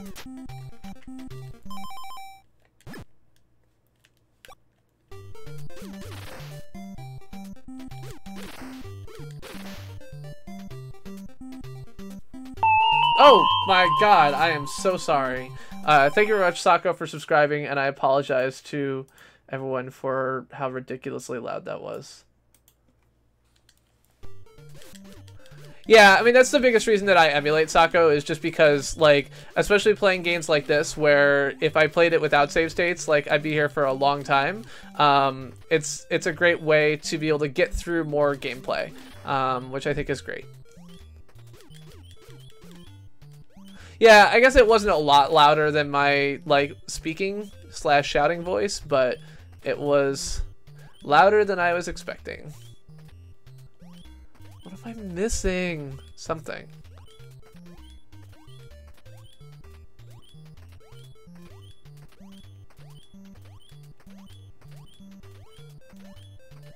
Hello, gaming lawyer. Welcome, welcome.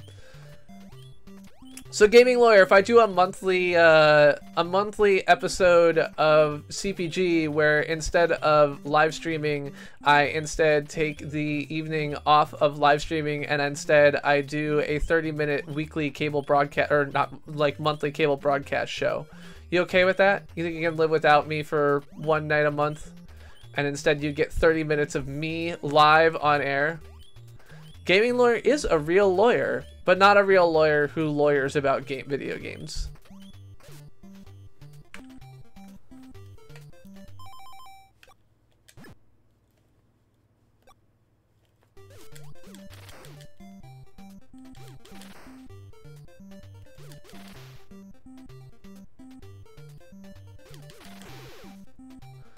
Okay, so I go this way. I mean, this feels like it's supposed to be something, right? Like, it's playing this special music. I was clearly supposed to get something out of this, but I don't know what.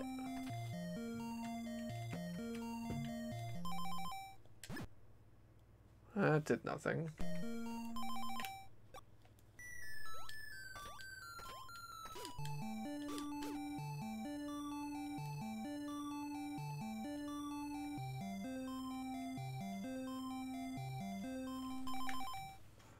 Alright, let's see here.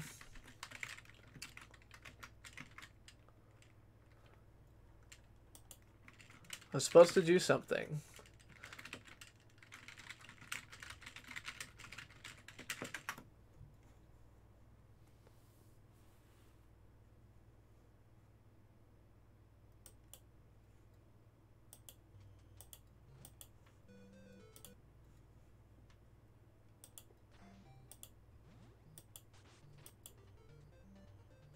Now he's in a totally different part of the level. How did he get there?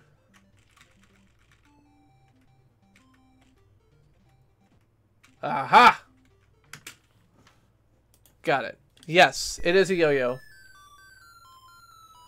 Okay, so this music is totally misleading. Has nothing to do with what I'm supposed to be doing.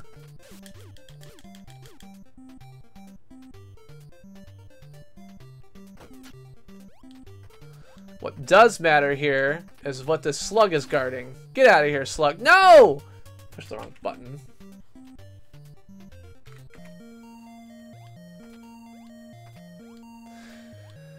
So yes, the yo-yo is the primary weapon that you get in Startropics. You also pick up other items like a slingshot and a slingshot, baseball bat, and other similar accoutrements of the childhoods of our youth. So in just a little bit, we're going to be going into a part of the evening that I like to call the CPG rant of the evening. The CPG rant of the evening, I yell at you a little bit about something that matters deeply to me, and you sit there and take it because this is YouTube and what I say goes. So that did not go well. Like, of the ways that could have gone, that was, like, not the best. So, because I don't have a CPG rant pre-recorded, and because I've been doing this for a little while now, for the next 6 minutes, you get to list topics that you would be excited to theoretically hear me talking about angrily. So please feel free, toss it out there. Tell me, what would you want to hear something about from your good pal CPG, and I can spend, 5 to 10 minutes yelling about it, maybe. I make no promises, offer void where prohibited, warranty unless purchased, etc., etc. But yeah, let me know what you think you want to hear about today. So here's the problem that I have.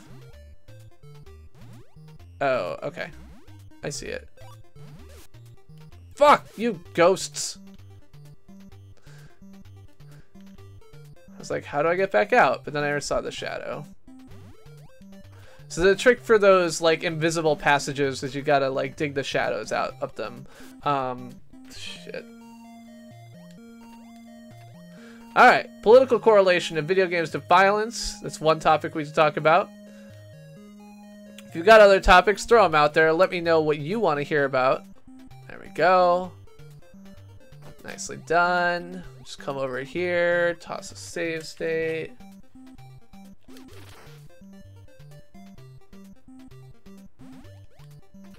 Fuck!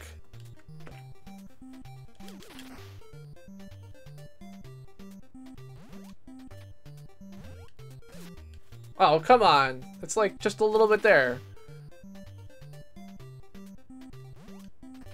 Yeah, so for those who do not pay close attention to the news, sadly there was another shooting in Florida.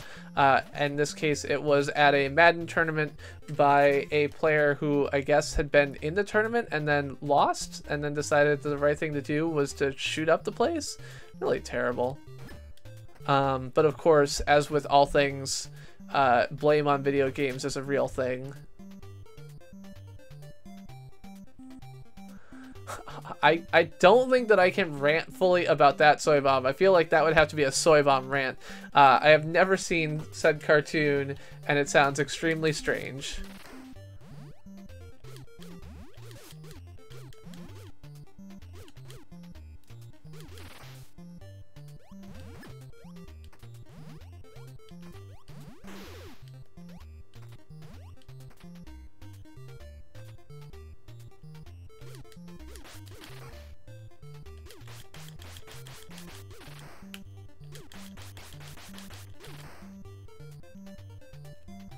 Come here, mummy. Oh, fuck. Here, allow me to walk directly into you. It's very smart of me.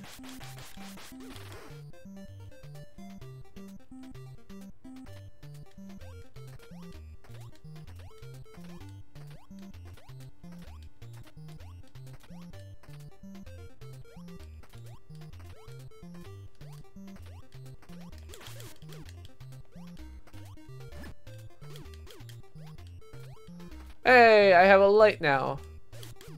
Thanks, I like my hat.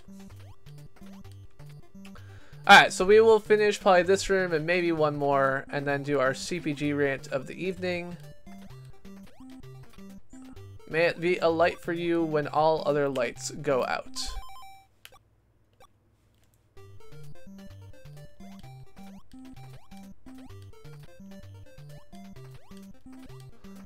Okay. I give to you the light Irindil. Oh, shit. Okay, so I'm probably gonna roll back and do this part again better.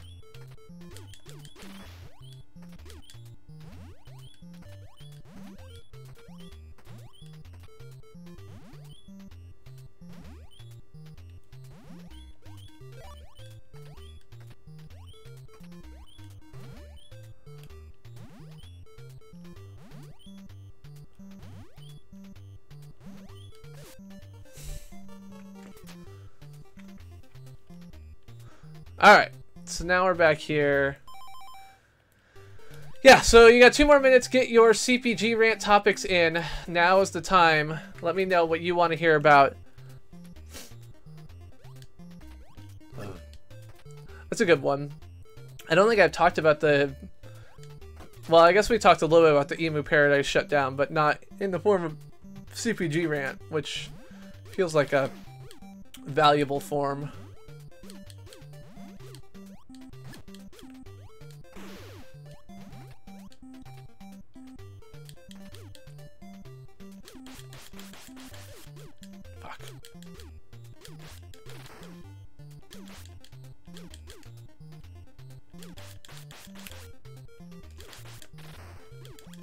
Fuck! Note to self, don't get yourself trapped in the corner with 2 mummies. Alright, let's roll back. We will get back to where we were, and then we will pause for the CPG rant.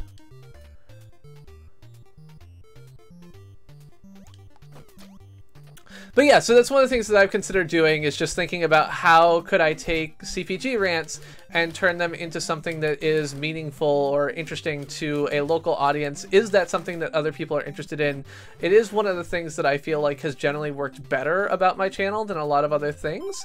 You know, it's something that's generated some interest from some people. I just don't know if it's big enough, so... And I don't know if it I don't know if that has a broad audience, or if it would fit the medium, or if it would do anything else like that. So that's one of the things that I've been thinking about. Okay, In the meantime, push, nope, not that button. I'm gonna push this button. For CPG rants, we take off our glasses.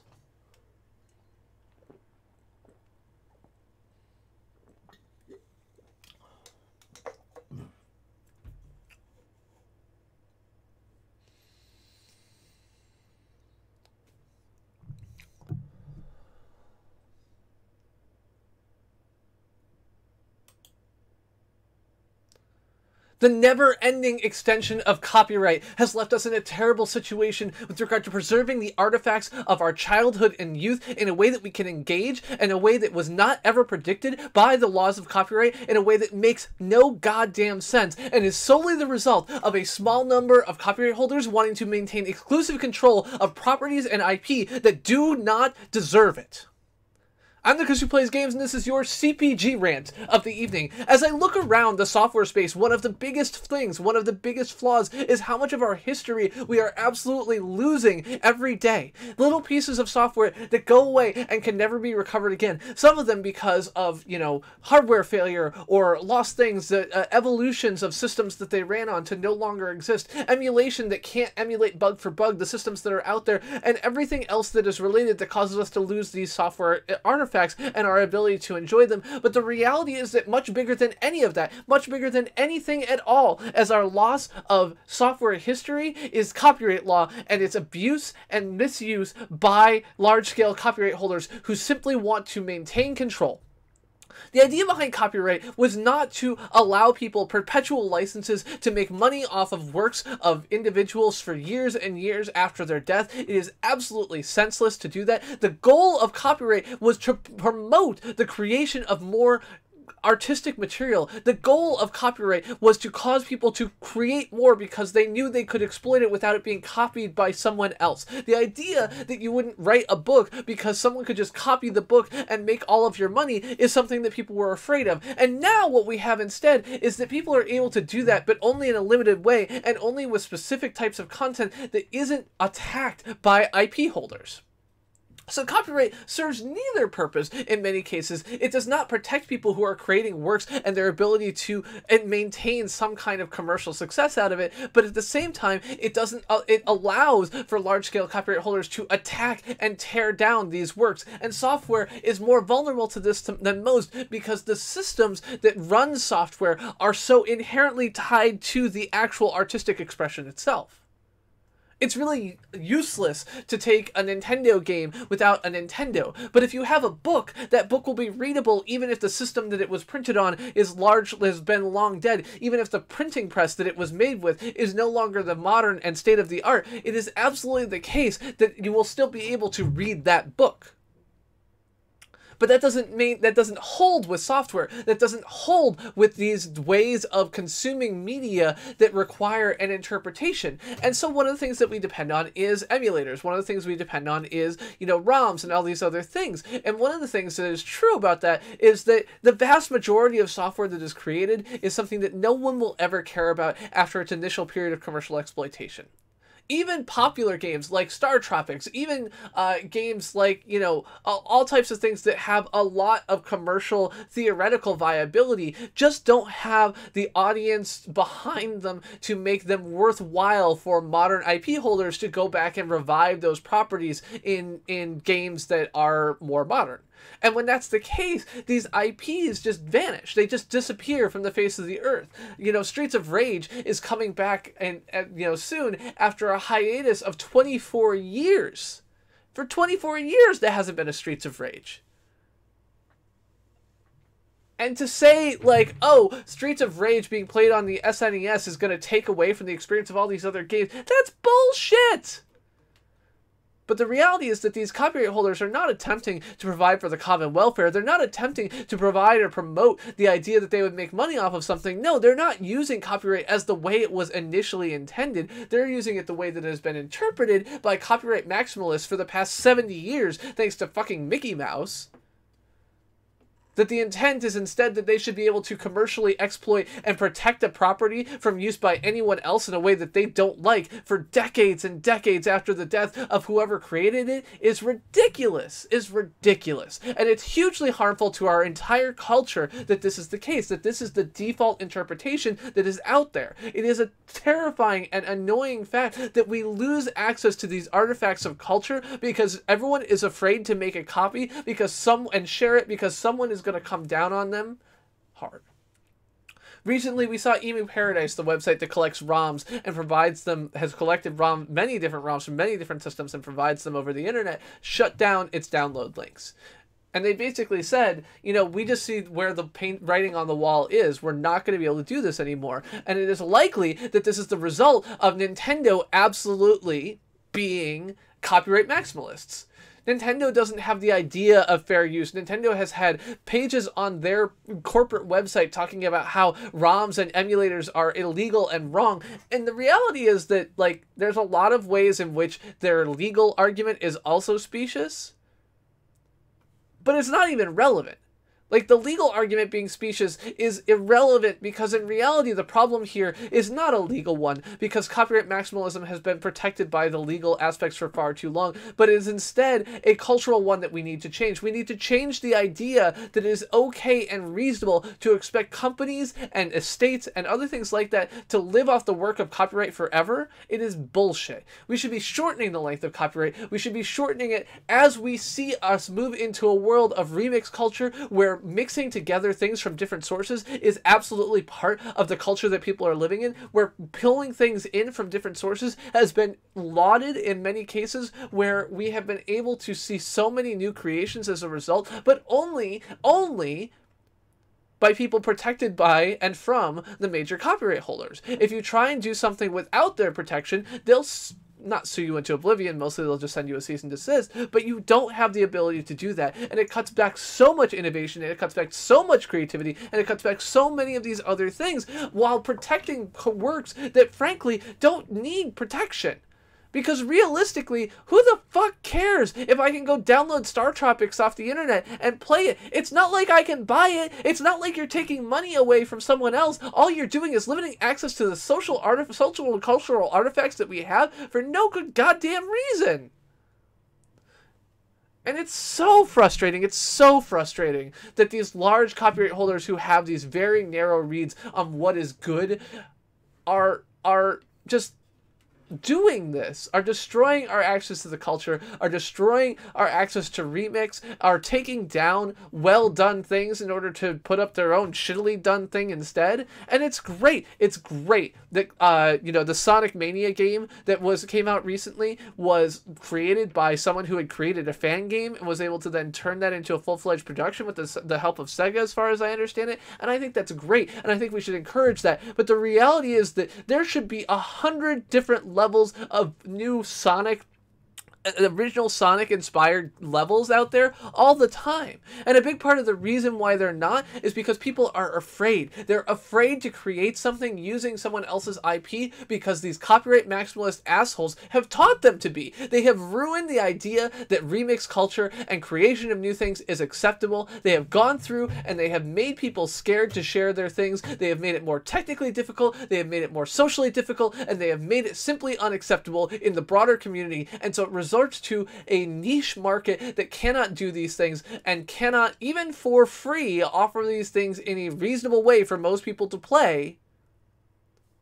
And as a result, people don't have the ability to play them. They don't have the ability to engage with this media. They don't have the ability to engage with this history. They don't have the ability to do any of it.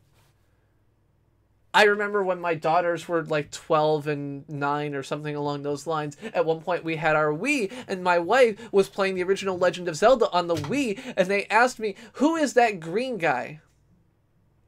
Because although they'd played Wind Waker and Twilight Princess, they didn't know who that green guy was from the original Legend of Zelda. And we had to explain that that's Link. Contrary to the fact that I really should have explained, oh yeah, that's Zelda. But no, we had to explain that that's Link. And the reality is that part of the reason for that was because I didn't have a good way to make them exposed to that. I didn't have a good way to make them see this stuff until the Wii came along and they found out that they could re-commercialize this stuff. That systems that had been unplayable in my house, despite owning the games for years, were now available to them again. And I see Nintendo doing this with all of these mini Nintendo, mini Super Nintendo, etc. But the reality is that those platforms have like 12 games. And even the Wii U store, or the Wii store that allowed you to buy old NES games, still only had a collection of dozens. And there were more than 700 titles on the NES. There's so much more out there. And it's just a shame that because of the copyright maximalist position taken by assholes companies like Nintendo, that most people will never get a chance to see it. I'm the Chris who plays games. All opinions in the CPG rant are my own and not those of my employer. Have a great night.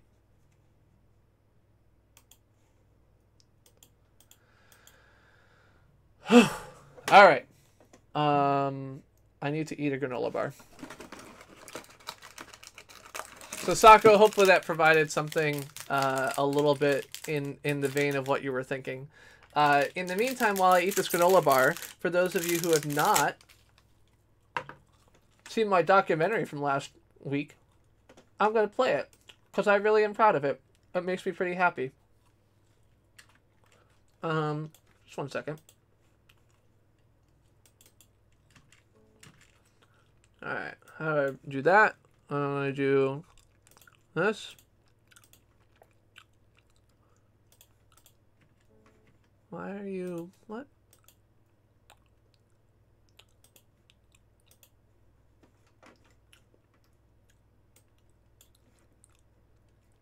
Oh, I have 2 of these open.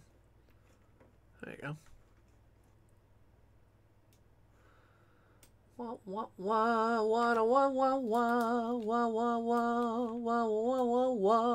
Okay, everybody sit back, relax, and be prepared to watch this. Hold on, I gotta fix the volume.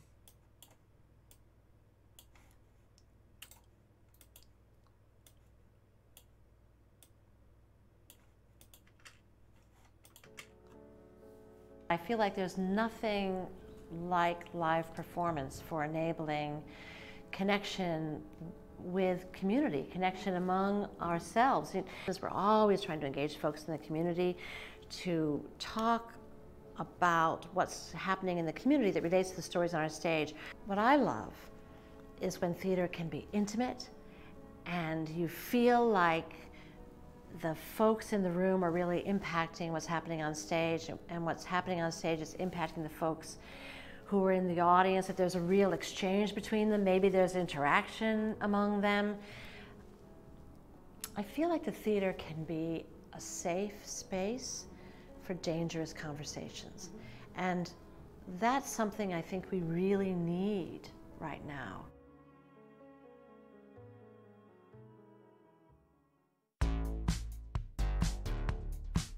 What brought me here was that I've lived in Cambridge for about 11 years, and when I first came here, it was probably about 4 or 5 years ago. It's a place that it is a bit hidden, so the first few times I walked by, the first 2 years I walked by, I just didn't step in. I just kind of stopped by just to see what the posters said on them, and I said, you know what, one of these days I'm going to go into this theater, I'm going to watch something, and every play I've seen I've enjoyed. I've probably seen maybe nearly 10 plays here, over the past few years. Yeah, it's wonderful. So most recently, I've seen probably about 3 plays from the last season, and I just kept coming back. With this being so close by, I decided that I was gonna get up and I was gonna go across the street pretty much and check it out.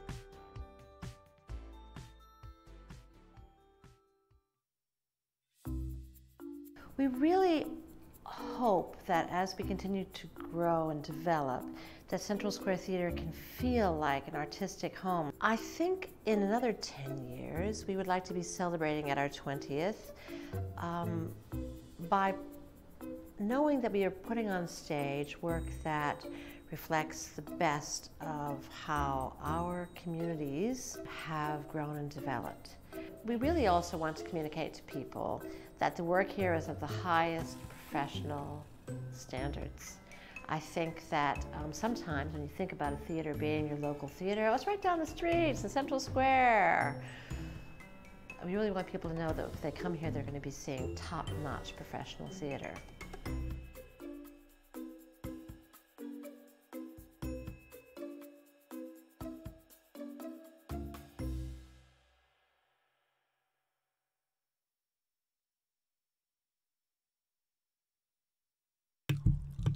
I'm still really happy with that. It came out really well. I'm really happy with it.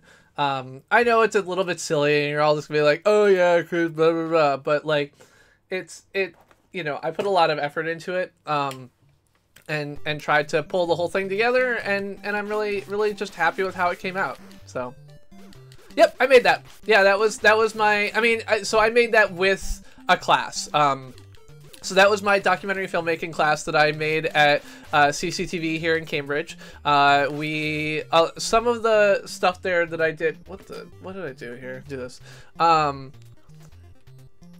so some of the stuff that was there was done in conjunction with other classmates. You know, we kind of, it's basically, so it's a 5-session class, 5 3-hour sessions. The first one was just kind of like an intro to documentary filmmaking. We watched some documentaries on YouTube. We talked through a bunch of stuff, and we, you know, tried to kind of talk about what are the elements that go into a documentary. So things like B-roll or photos or other things like that were all kind of mentioned as components of what goes into documentary filmmaking.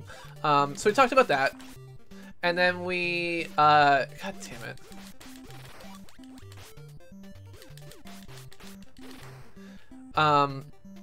So that was one thing, and then the next thing we talked about was just how to use cameras. So I had already taken the field cameras class, so that wasn't really much of a thing for me, but we did kind of lighting setups, and we did camera setups, and just practiced that. The third week, we did some of the outside shots. So if we look at like the interview that I did with the guy outside. So this is Billy. He was actually someone who was in our class as well. So this shot was one that I set up and I was a camera person for. This one was mine. This one was mine. And yeah, I didn't actually end up using any shots in the inside. Oh yeah, I did. Okay. So the inside team also did shots. So these are some shots from inside the theater on the walls. There was more that they did, but their footage wasn't great. Yeah, so that was what we did. The next week was take those shots. Then we did the interview with Deborah Wise was the following week. So that was this one here. And that was a whole bunch. That was 6 of us were there. So we had 2 cameras. We had someone who was running sound. We had like the whole kit and caboodle, as well as an interviewer that was with us, you know, that was one of the members of our class as well. So that was what was done there. And then the 2 other things that I contributed separately, one was these nighttime shots. So like this one here, where I did the nice like rack focus. Let me mute this. So this was a thing that I kind of learned and practiced doing in class with the real cameras, and then I came back and just used my SLR to do this shot, as well as this one here. So this was just kind of like, you know, gathering the street image. And I just like the colors here are just really great, and like learning how to shoot like something that's, you know, learning how to shoot rule of thirds and other stuff like that. But this shot in particular just like makes me happy. I think it's a really good backdrop. I wish I'd had a monopod or something to set my camera on. But this is another good one that I did, just this like slow pan up, and this is entirely handheld. And I'm really happy with like how that shot came out. I think it just captures the whole scene really well. And then, of course, I mixed in a bunch of and that's my shot too. This is my inside shot too, doing the rack focus out. Actually, that was a rack focus in that I time reversed. So, So yeah, so this whole thing was mine, like my edit. The interview and a couple of the inside shots were shot by other people. I was the primary camera person outside, but I had a director who was kind of giving me some shots to look at, and then Billy was one of our classmates as well. So, but yeah, so that's the output of my documentary filmmaking class, and I'm really pleased with pretty much everything about it. It came out really well, and so I know that I'm like super dorky about this, but I definitely learned a lot from the classes that I would not have otherwise known, and was able to put into practice in doing that. Another thing is that I took the Premiere Bootcamp class that they host, which, you know, teaches you how to do editing. And that was how, let's go ahead and use this, because I can't see otherwise and I will die. Oh no! Oh shit. Okay, so the lantern is limited time offer.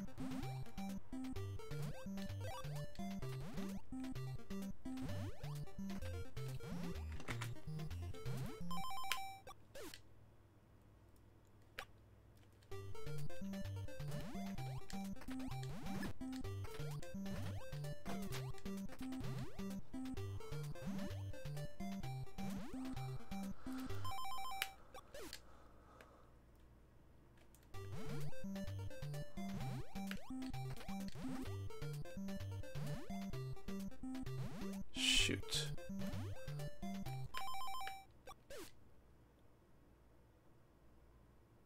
How the... Oh, okay. Oh no! Fuck!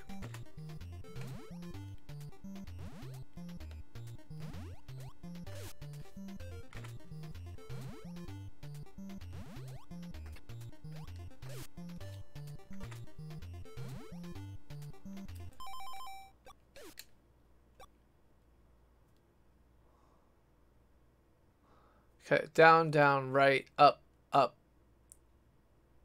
up. Down, down, right, up, up, up. Down, right, up, up, up, up. Okay, now I have to have lights here because these platforms appear and disappear. Then come here, go around and up. Okay. Oh god!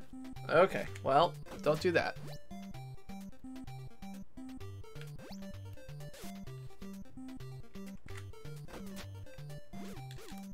Ah!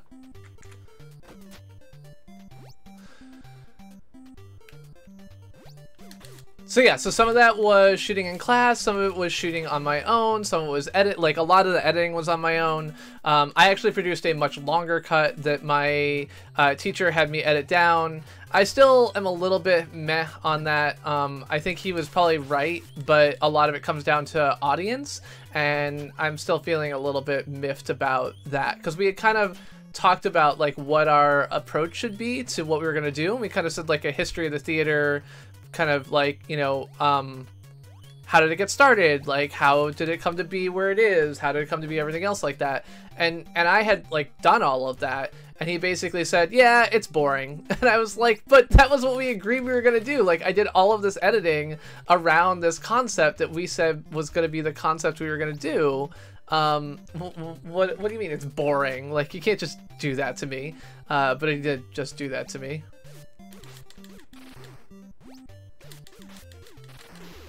Okay, so I have to kill 2 of those hands, but the problem that I've got is that, like, maybe I can use this? Does this do anything? No. Okay, I just gotta get good somehow.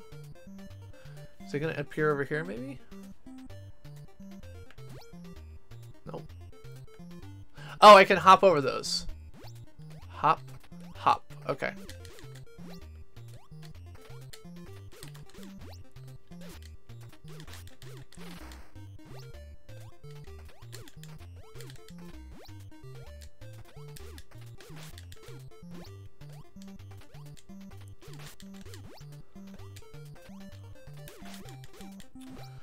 So yeah, basically that whole thing was Like it was shots filmed by me with the class. So Winnie did both of our interviews, the interview with Billy and the interview with Deborah, and she did a great job. I think she did a really good job engaging with the with both of the people she interviewed, and did a really nice piece there. And she, like, you know, was able to kind of quickly, when she got told, like, hey, we're going to ask you to interview, was able to quickly adapt and pick up on it and move forward with it. Like, just did a really nice job on that. So I don't want to like shit talk the other people, all of the other people in my class. There are some people who deserve the shit talking, but not all of them. It's basically like, you know, 4 of the 5 people in my class were great and the others were not.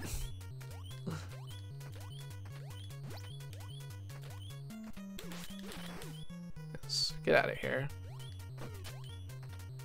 Okay, so I entered there, but that absolutely was not necessary. Great. Okay, so let's just go up here and see if... Nah.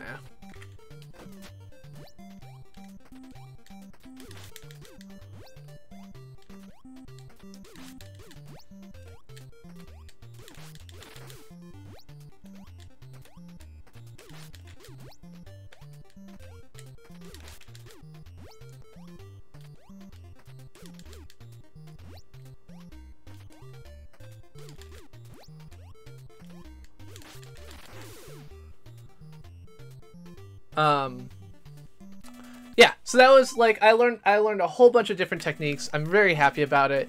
And I think that the level of like in-depth, you know, so YouTube has a thing called YouTube Spaces, and YouTube Spaces are these like physical spaces you can go to. If you've got more than 10,000 subs, you can like take all these kind of classes and blah, blah, blah. I have not seen anything in that setup which feels to me like it is as comprehensive of a class as something like this. You know, this is, and this class, if you're a resident of Cambridge, is basically free. Well, no, is basically included with your $70 a year CCTV access, which allows you to check out all of that equipment, to use the facilities, to use the studio, to use anything else like that, if you were to choose to. Wow, I did not realize they could just walk across the green thing, so that is good to know. Great. Alright, so let's go ahead and jump here just in case. Yeah, it's nothing.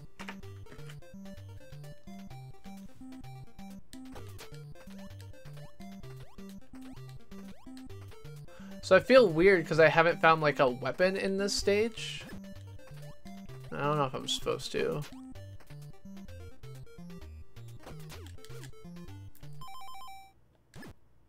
Yeah, that's what I thought. Felt like there was going to be ghosts, and there were.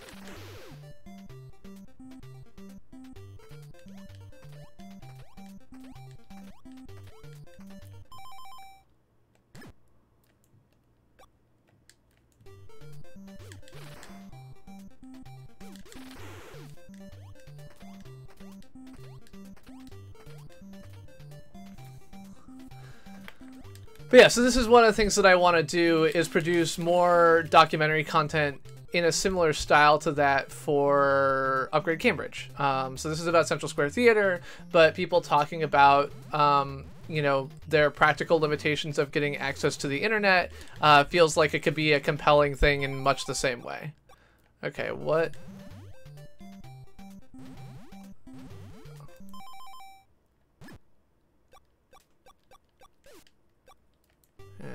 Okay. Can I actually hit these guys? Like, is that technically possible?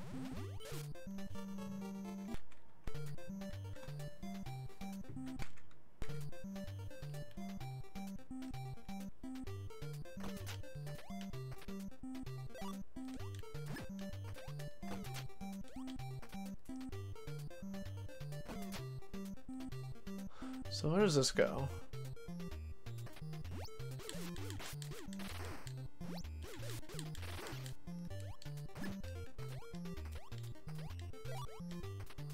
Yeah, okay. So that's for people who don't know that the ghosts are the other way to pick up that item, which it's good that I grabbed it. Probably need some extra anyway. But yeah, so now I'm supposed to know that, like, I do this and there's ghosts. Cool. Die, ghost, die.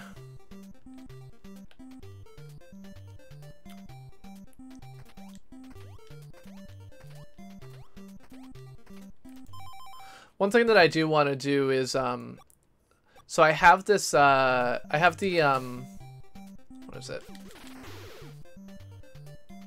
The Lego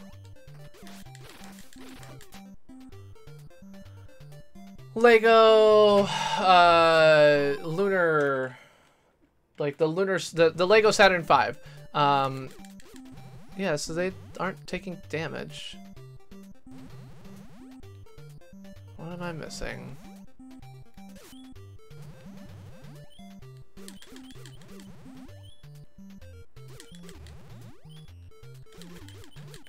Yeah, okay. So it's not that.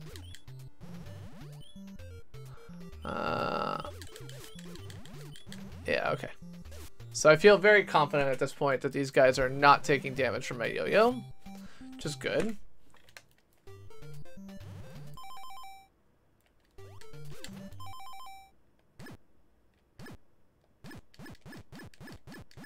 Okay, that was not effective.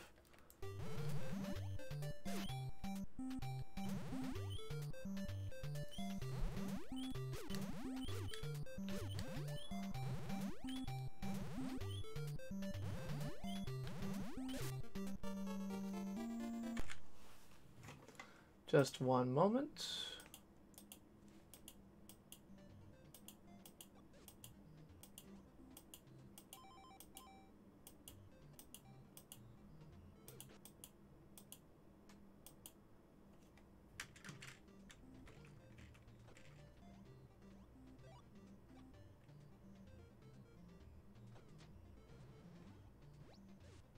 Okay.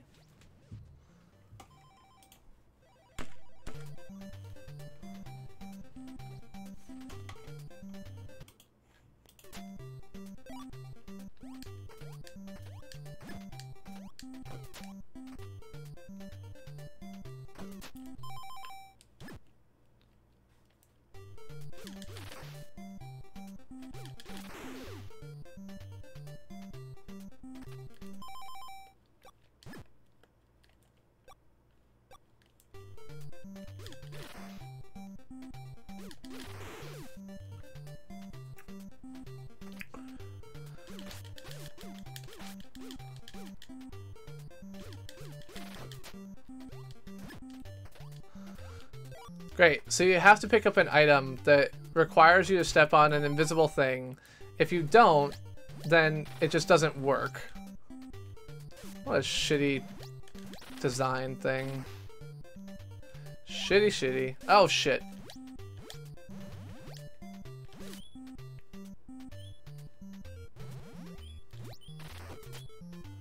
And then bounce their projectiles back at them. Okay.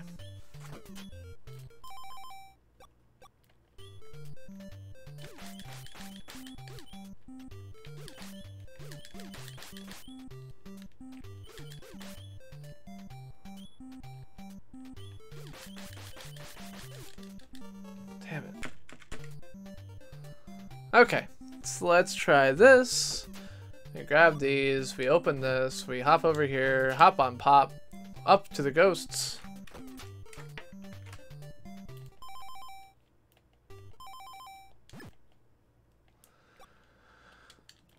But yeah, so I think that if I were to like talk about something that I could do, like, you know, an example of documentary content that isn't Upgrade Cambridge related and is also goes back to a point that Stingray made earlier, is that there are actually like burlesque performers in the area who would be interested in talking about their work or talking about like the shows that they've produced or other things like that. And you could imagine producing a show that was mixing in you know, interviews with burlesque performers with, you know, their inspirations or something else like that. I don't know. And I think that would be kind of cool. Like, I think it would be something a little bit different than, usually see. I'm not actually sure how CCTV would feel about that. They do have like a no porn rule, and while I fully well know that burlesque is not pornography, it is stripping, you know, it's theatrical stripping, and I don't know how they feel about that, so.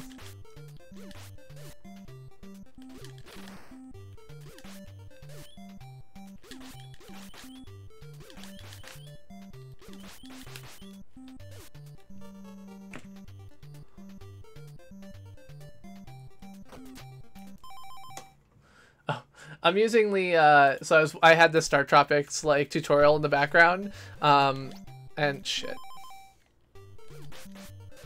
And, so YouTube has auto-played me the History of Startropics video from Gaming Historian, which I have not actually watched. The only thing I know about the History of Startropics is that apparently it was never intended to go into the, Japanese market. So. There you go. Now you know one more thing that you probably didn't know yesterday. Unless you're Soy Bomb, in which case you already knew.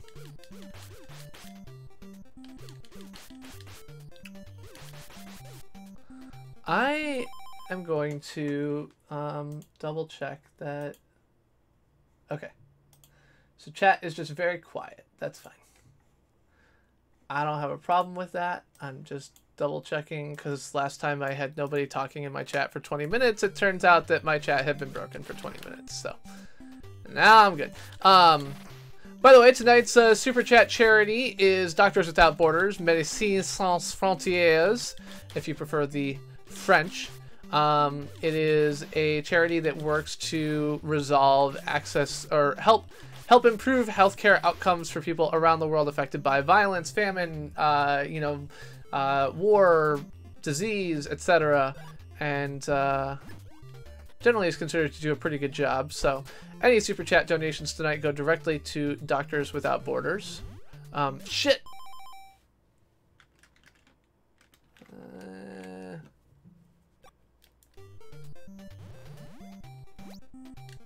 Oh no! It's too far away.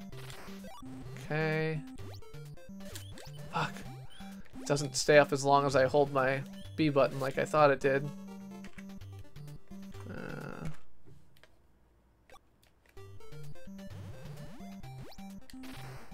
Okay. Oh, it's like a paddle ball racket or something. I thought it was like a mirror, but which maybe it's still a mirror. Who knows? Okay. I will take my yo-yo back out. Die, skull, die. Cool. Let's double check that there's nothing I can get around here. Cool. So probably got more ghosts coming up. Okay. One big ghost. Oh, I see.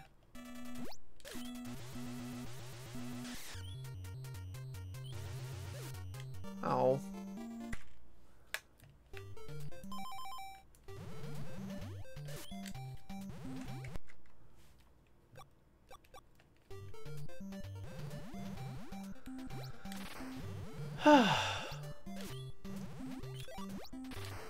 Beyond excitement about my, upcoming public access success, though, things have been going well at work.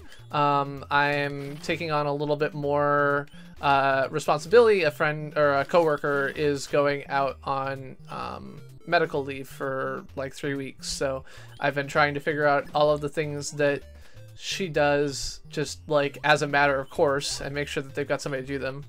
Yeah, no, it's fine. I don't mind. Like I said, I only was worried because I, like, not too long ago had a situation where things were not going the way I thought they were. So I do not mind if people are here and not here. It's totally fine. I'm just a little bit more wary about broken chat at this point. Okay, so I think that I can't actually do the thing that I was trying to do.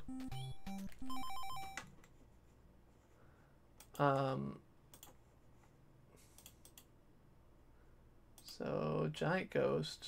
Oh, I see. Okay. I did not use the mirror like I thought I did.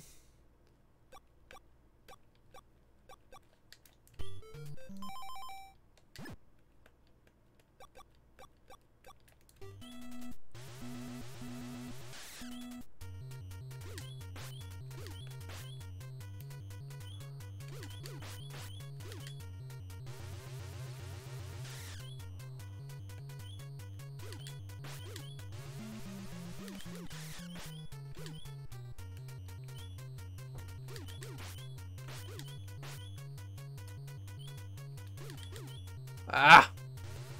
I'm probably gonna like run out of these things and I don't know what happens. Maybe I can kill ghosts for more of them?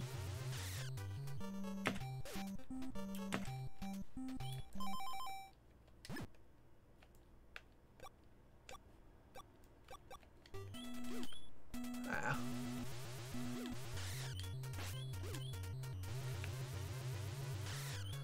Okay, so be calm.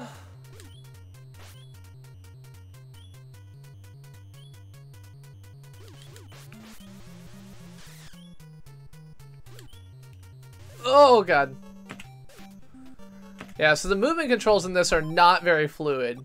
So there is a lot of stuff where you're like, I freaking moved! And it's like, yeah, well you did, but you can only move every, 1.5 seconds, so really doesn't count. Like, thanks, bud. Appreciate that.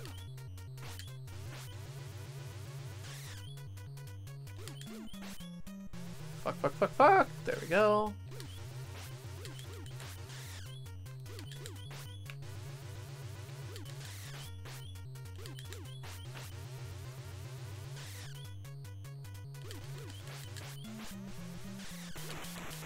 Oh no! I don't know what's going on, but this seems bad.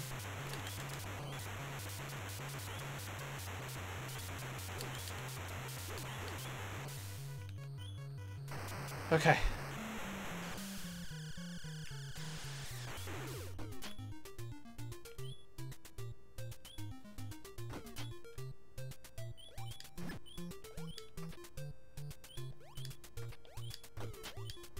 Yeah, I'm probably gonna die now on something stupid.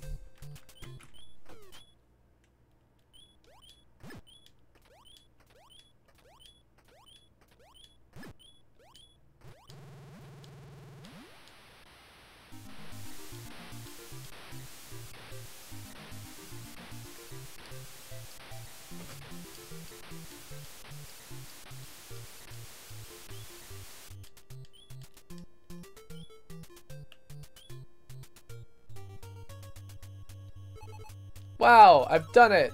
I don't know what it is, but oh, I filled in the. Okay, here's what happened. Right, she told me she lost her crystal ball in a lake, and so I got the crystal ball that was in the lake by draining the lake through the waterfall so that I could get to it. I did it. Alright, so now I'm gonna go to the fortune teller, who is in the castle, in the back, and she's gonna tell me how to turn into a girl so I can get out of here. What? Oh, it's probably down. Okay, never mind. Never mind, never mind, never mind. I was like, I can't go right, but I can go down. Okay, so now I go in the castle, and I can't go past there because I'm not a woman, and this castle is only for women.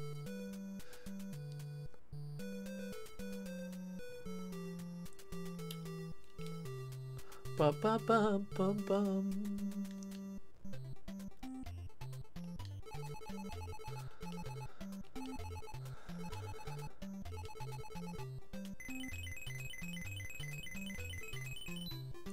Oh, see? Now I'm a girl. I don't look silly.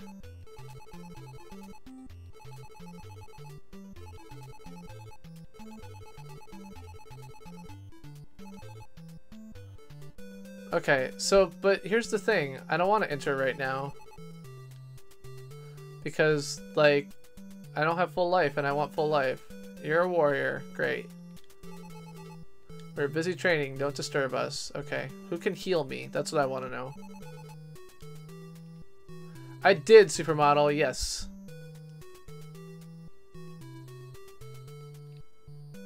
Can you heal me? Are you a healer? You got a sword. Swords feel like healing magic. Nope. Guess not. Maybe there's a healer over here.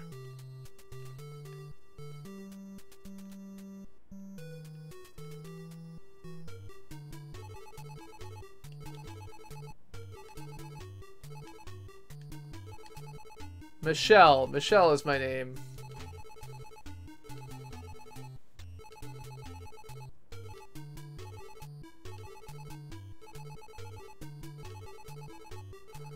Now I've got shooting star. Cool.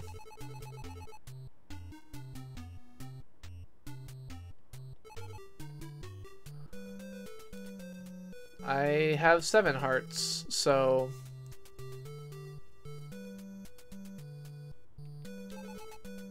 I know you're a warrior, Shikola. She told me to talk to somebody. Oh. Okay. Shout abracadabra and jump 10 times at the tunnel end. Fine.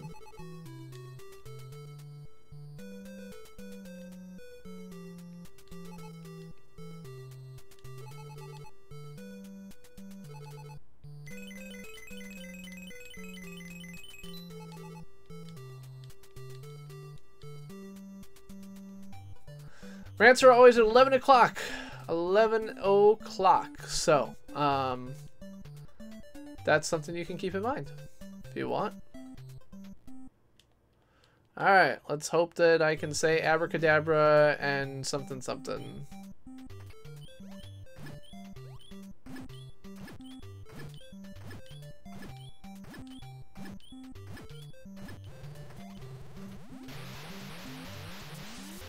Cool. Done and done. That's not really full life, but whatever.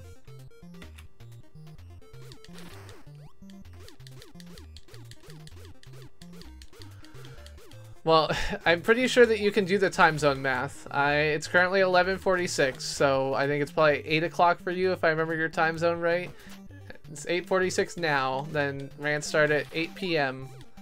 on the nose, pretty much every week. Pretty much every stream.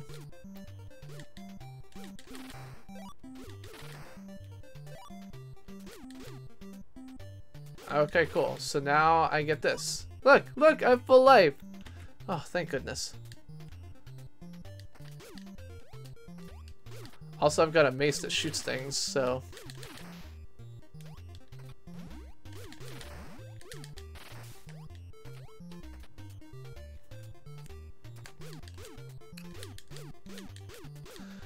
I wanna be a supermodel, oh yeah. Yeah, the problem is that it's like the sword in Zelda. It only applies if you have enough life. So it's not like that's the... Oh shoot, I shouldn't have taken that. Oh well. I didn't realize that when you have 5 stars, it will automatically use it up even if you have full life. Wow, I've done it. Yeah, well that wasn't that hard. School starts the day after tomorrow. Julie's school doesn't start till next week. She did pick up her Chromebook today, which is cool, I guess. I got a problem here. How do I don't... What? My problem is that I don't know how to get... Oh, okay. I hate that. I don't like that. Why? Why? Just why? No. Alright, what are you? Small village hut. Raindrops from heavens, fountains spring from earth, lifting my spirits high. 3, 4, 5. That's not like a haiku. Feels like it should be a haiku, but it's not.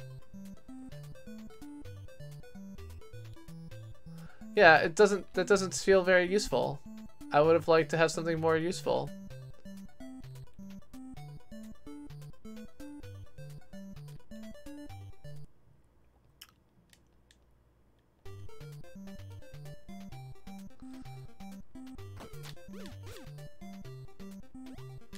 Wow, that was dumb of me.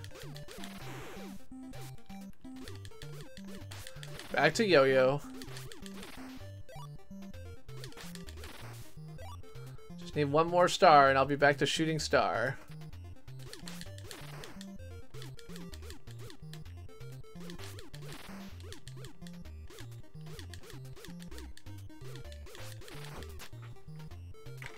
Does that toss a better save state?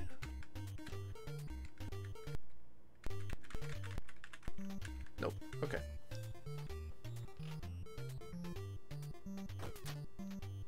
This feels familiar. Feels like that room that Celso was here for and asking me about the Southern Cross or the Upside Down Cross.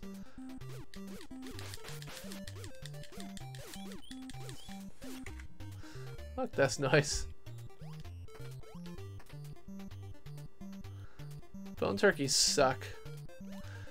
Bone turkeys in harmony. Alright, let's...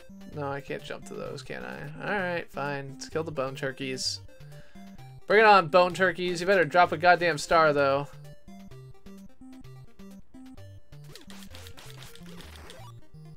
Thank you.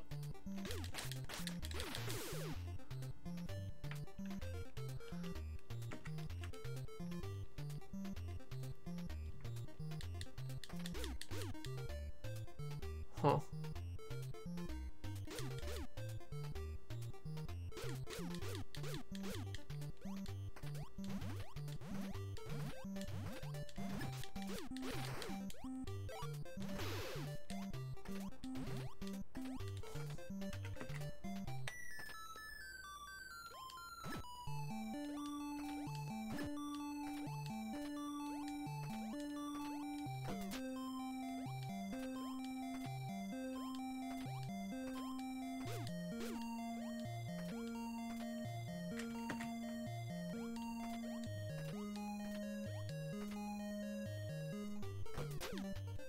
I don't know how I'm supposed to get across there, but I can't find a way.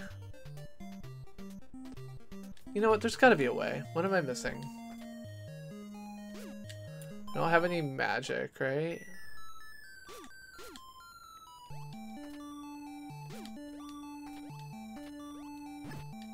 There we go. Invisible blocks ahoy! I don't like that. I don't like invisible blocks. I feel like it feels like cheating. Anyway, whatever. Through and done.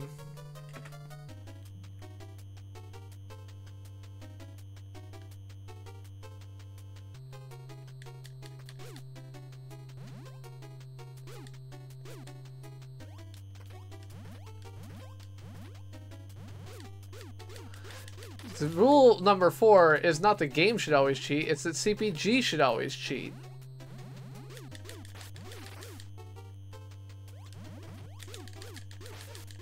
Fuck.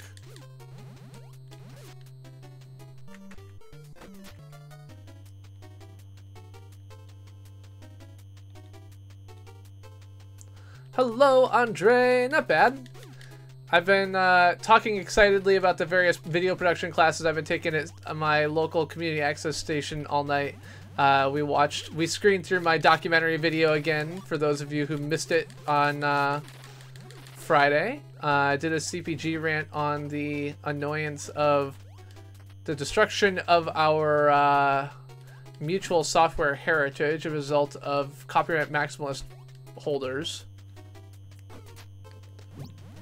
Copyright maximalist IP holders is the words I was trying to use and failing. This is not going well. I have learned a lot. It's true.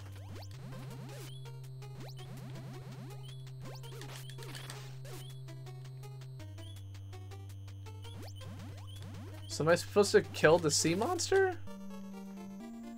I think I am. Yeah, one thing I did learn last night is that it really hurts to like fall with your hands spread out on concrete. So that's my road rash on both hands as a result of that, which sucks. Yeah. So one of the things I found is actually that So it can't, like every city's different with what resources they have, but there's actually a lot of cities that actually are better than Cambridge in some ways. So for example, in Cambridge you have to like pay to take courses, and not every city has, you have to pay to take the courses. Cambridge has frankly a pretty outdated set of cameras at this point. Their camcorders are not great. I mean, they're fine for what they are, but they're nothing to write home about. They don't have any kind of mobile production tools, so like broadcast production tools like Arlington does. So, you know, like, and another thing is that like these types of classes are oftentimes offered via other sources. So for example, when I looked at like Lexington, Kentucky, yeah, they're not offered at the public access station, but instead they offer very similar classes through the public library. And so there's definitely a lot of variation in where you can get these things and which cities have access to them and everything else like that. But, you know, it's not as uncommon as you might think, at least in Massachusetts. And even in other places, I've seen it from other resources. So I think the problem is in general that, you know, a lot of these resources are hosted and held by, you know, small... by nonprofits that don't have a huge marketing budget, and so they don't have the resources to advertise themselves well. And frankly, advertising yourself well isn't something that comes naturally. It's not like a default skill that you're, you know, born with or something like that. So there we go. Hello, Yaga. I was not rollerblading. No, I was just walking home from the burlesque show, and there was it was like late at night, and there was I was walking on the sidewalk, and one of the sidewalk blocks was like raised up, was like sticking out of the ground. Come on. There we go.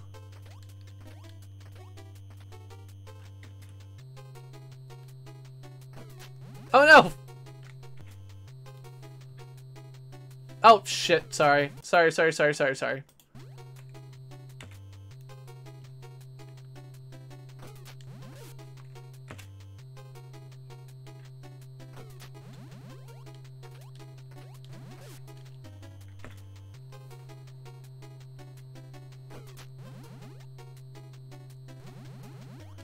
Yeah, it's pretty hard. I will not disagree with the... God damn it. I don't want to go that way, I guess. I was thinking that, like, the time stopper would actually stop time in the way I wanted it to, but of course that's not how it's gonna work.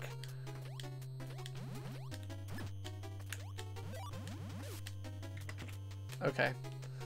I see what I want to do now.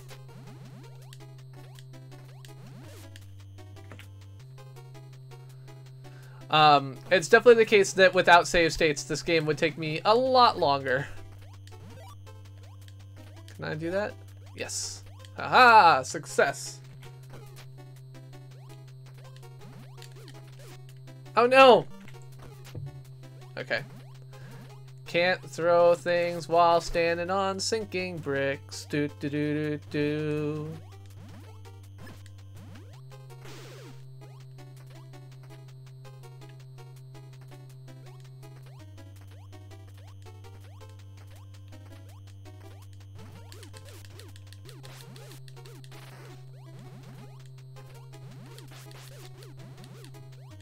Okay, so do we think there's actually anything in here? Okay, well, at least keep going and see where it takes us.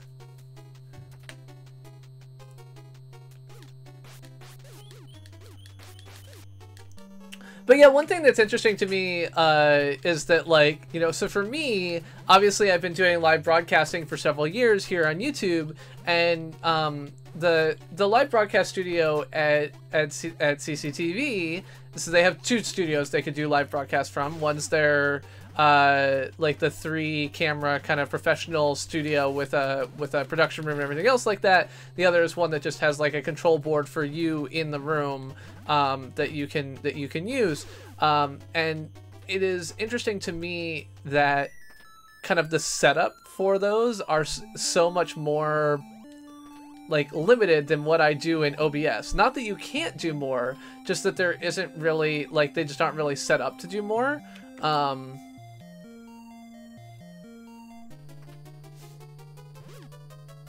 So that was one of the questions, Mike. I had read that they were not intended to get it, but I hadn't figured out if they had gotten it at some point or not.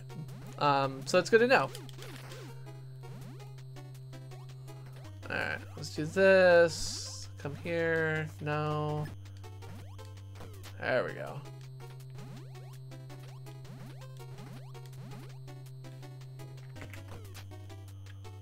Alright, what's going on here?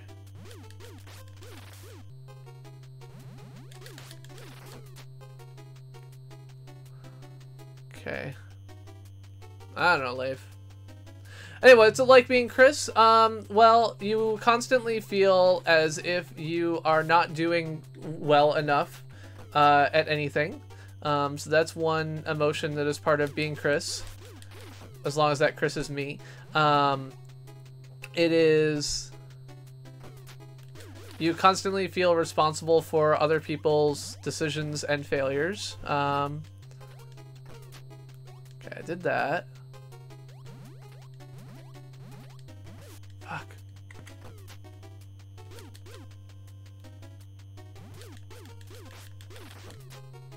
No, I mean, realistically at this point, what's it like being me? I'm a pretty chill dude. I'm pretty happy in life. I got a lot of positive things going on through work and everywhere else, and I'm just pretty chill. You know, I got the kids at home, or kid at home. I got the wife at home. Got the other kid in California. She's kind of a dumbass at the moment, but whatever. Life is good.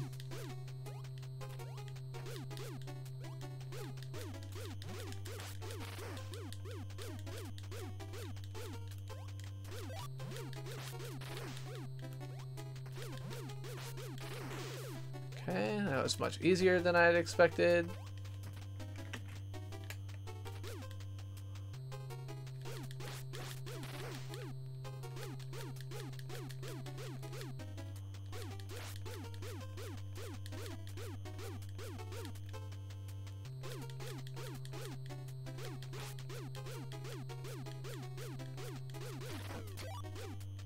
Why did I screw up?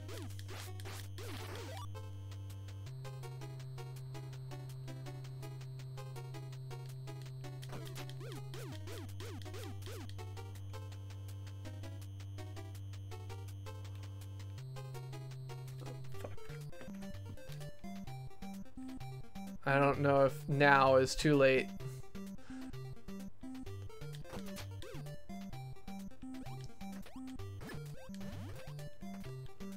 I save state basically every room, by the way, so. Alright, big purple guy.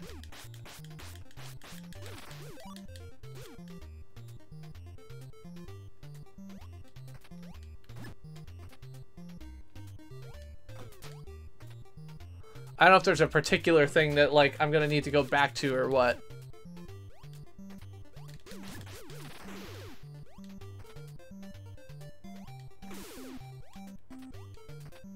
Oh, did I? I don't think I started that far back.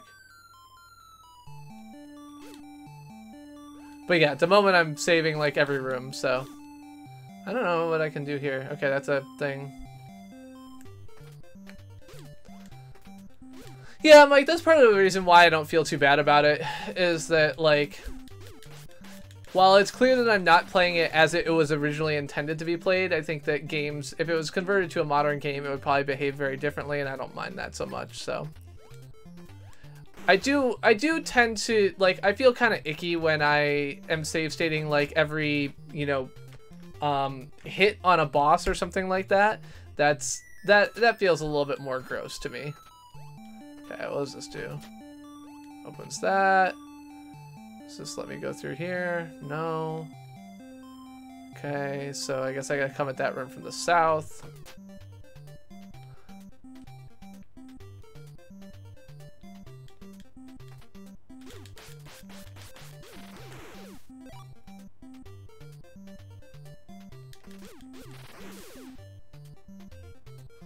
So I think if I go left from here, I'll be back in place where I want to be.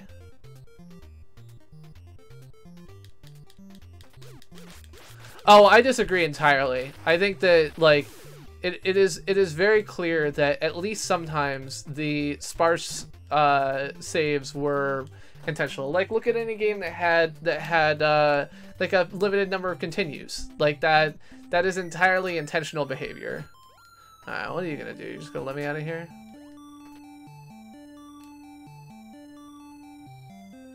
Okay, so I literally have no idea what that room is for or how to get anywhere else in it.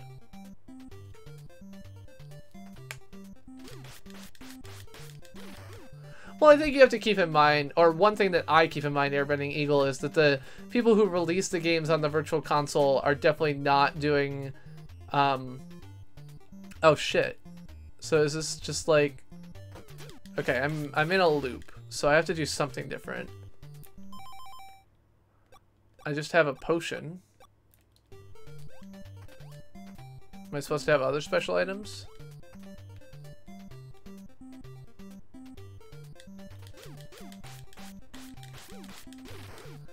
But yeah, I mean, I think that there is definitely,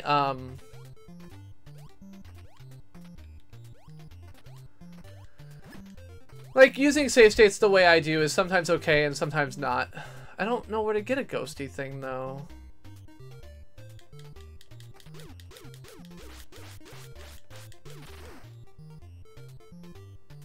Like, I assume the potion is like a life restoration thing, right? I can't step on these spikes, right? They're just spikes? Well, so the middle room is I mean, I've been in the middle room. I've been through all the angles of the middle room, except for from the pond. Fuck.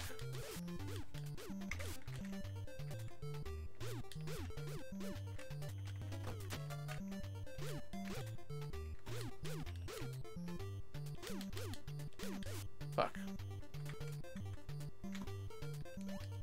Like, if I come here...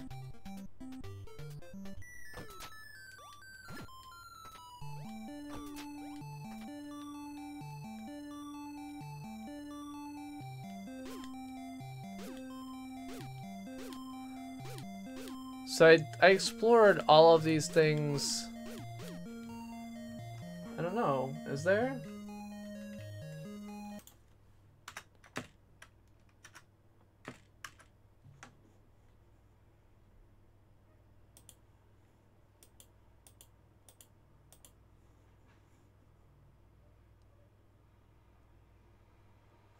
Yeah. I mean, that's the only direction I haven't come at it from, so it's worth a try.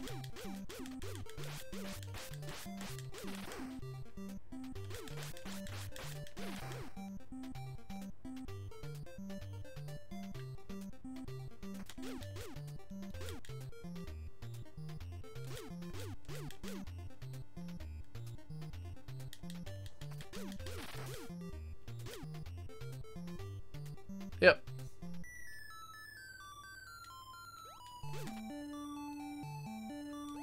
Oh! Okay. I was like, I'm gonna die. But I did not die.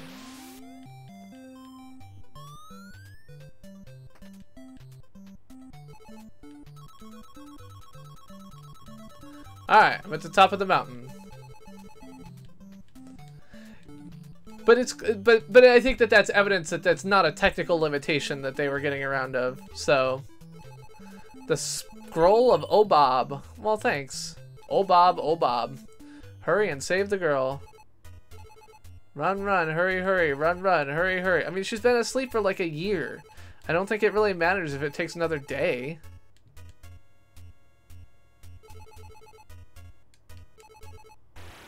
Bebob, bebob, uma, uma, obob. Bebob, bebob, uma, uma, obob. Get up, obob, oma, oma, obob. Wake up, banana-et. Bebob, bebob, uma, uma, obob. Get up, obob, uma, uma, obob.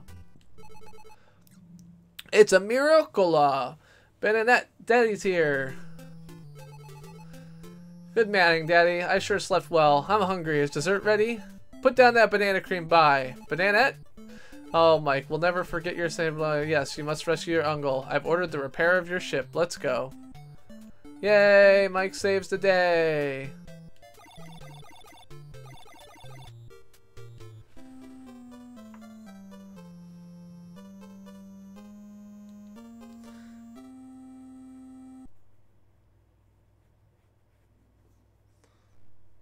Now saving your data.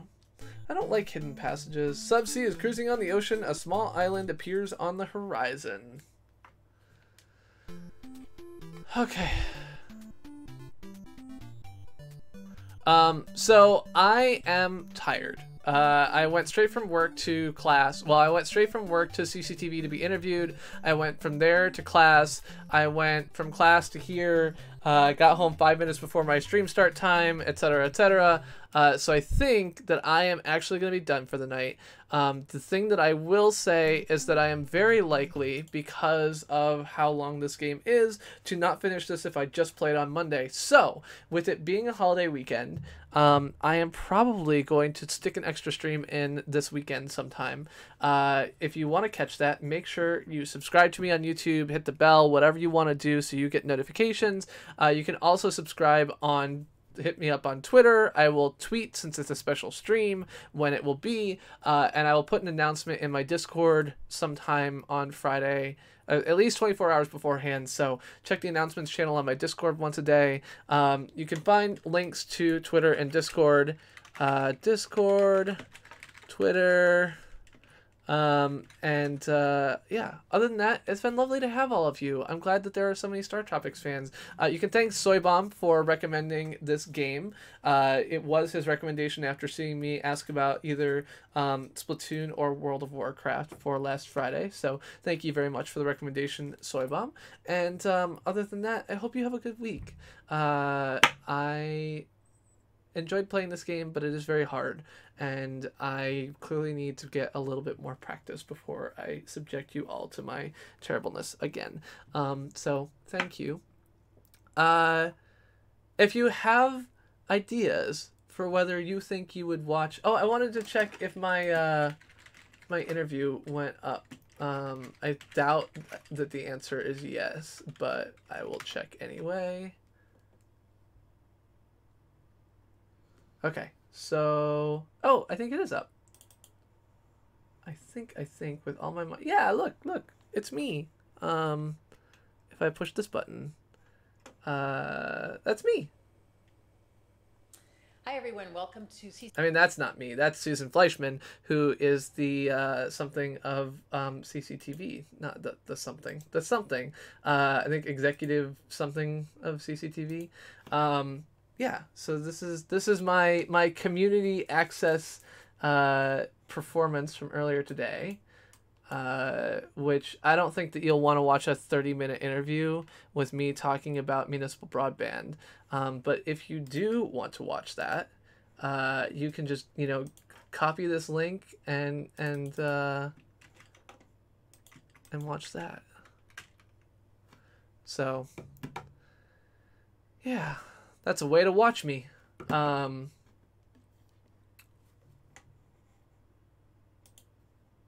I'm not going to make you all sit here and watch through that because honestly, I don't think it's worth your time or mine. But I do think that, it is something out there if you need more CPG for the night.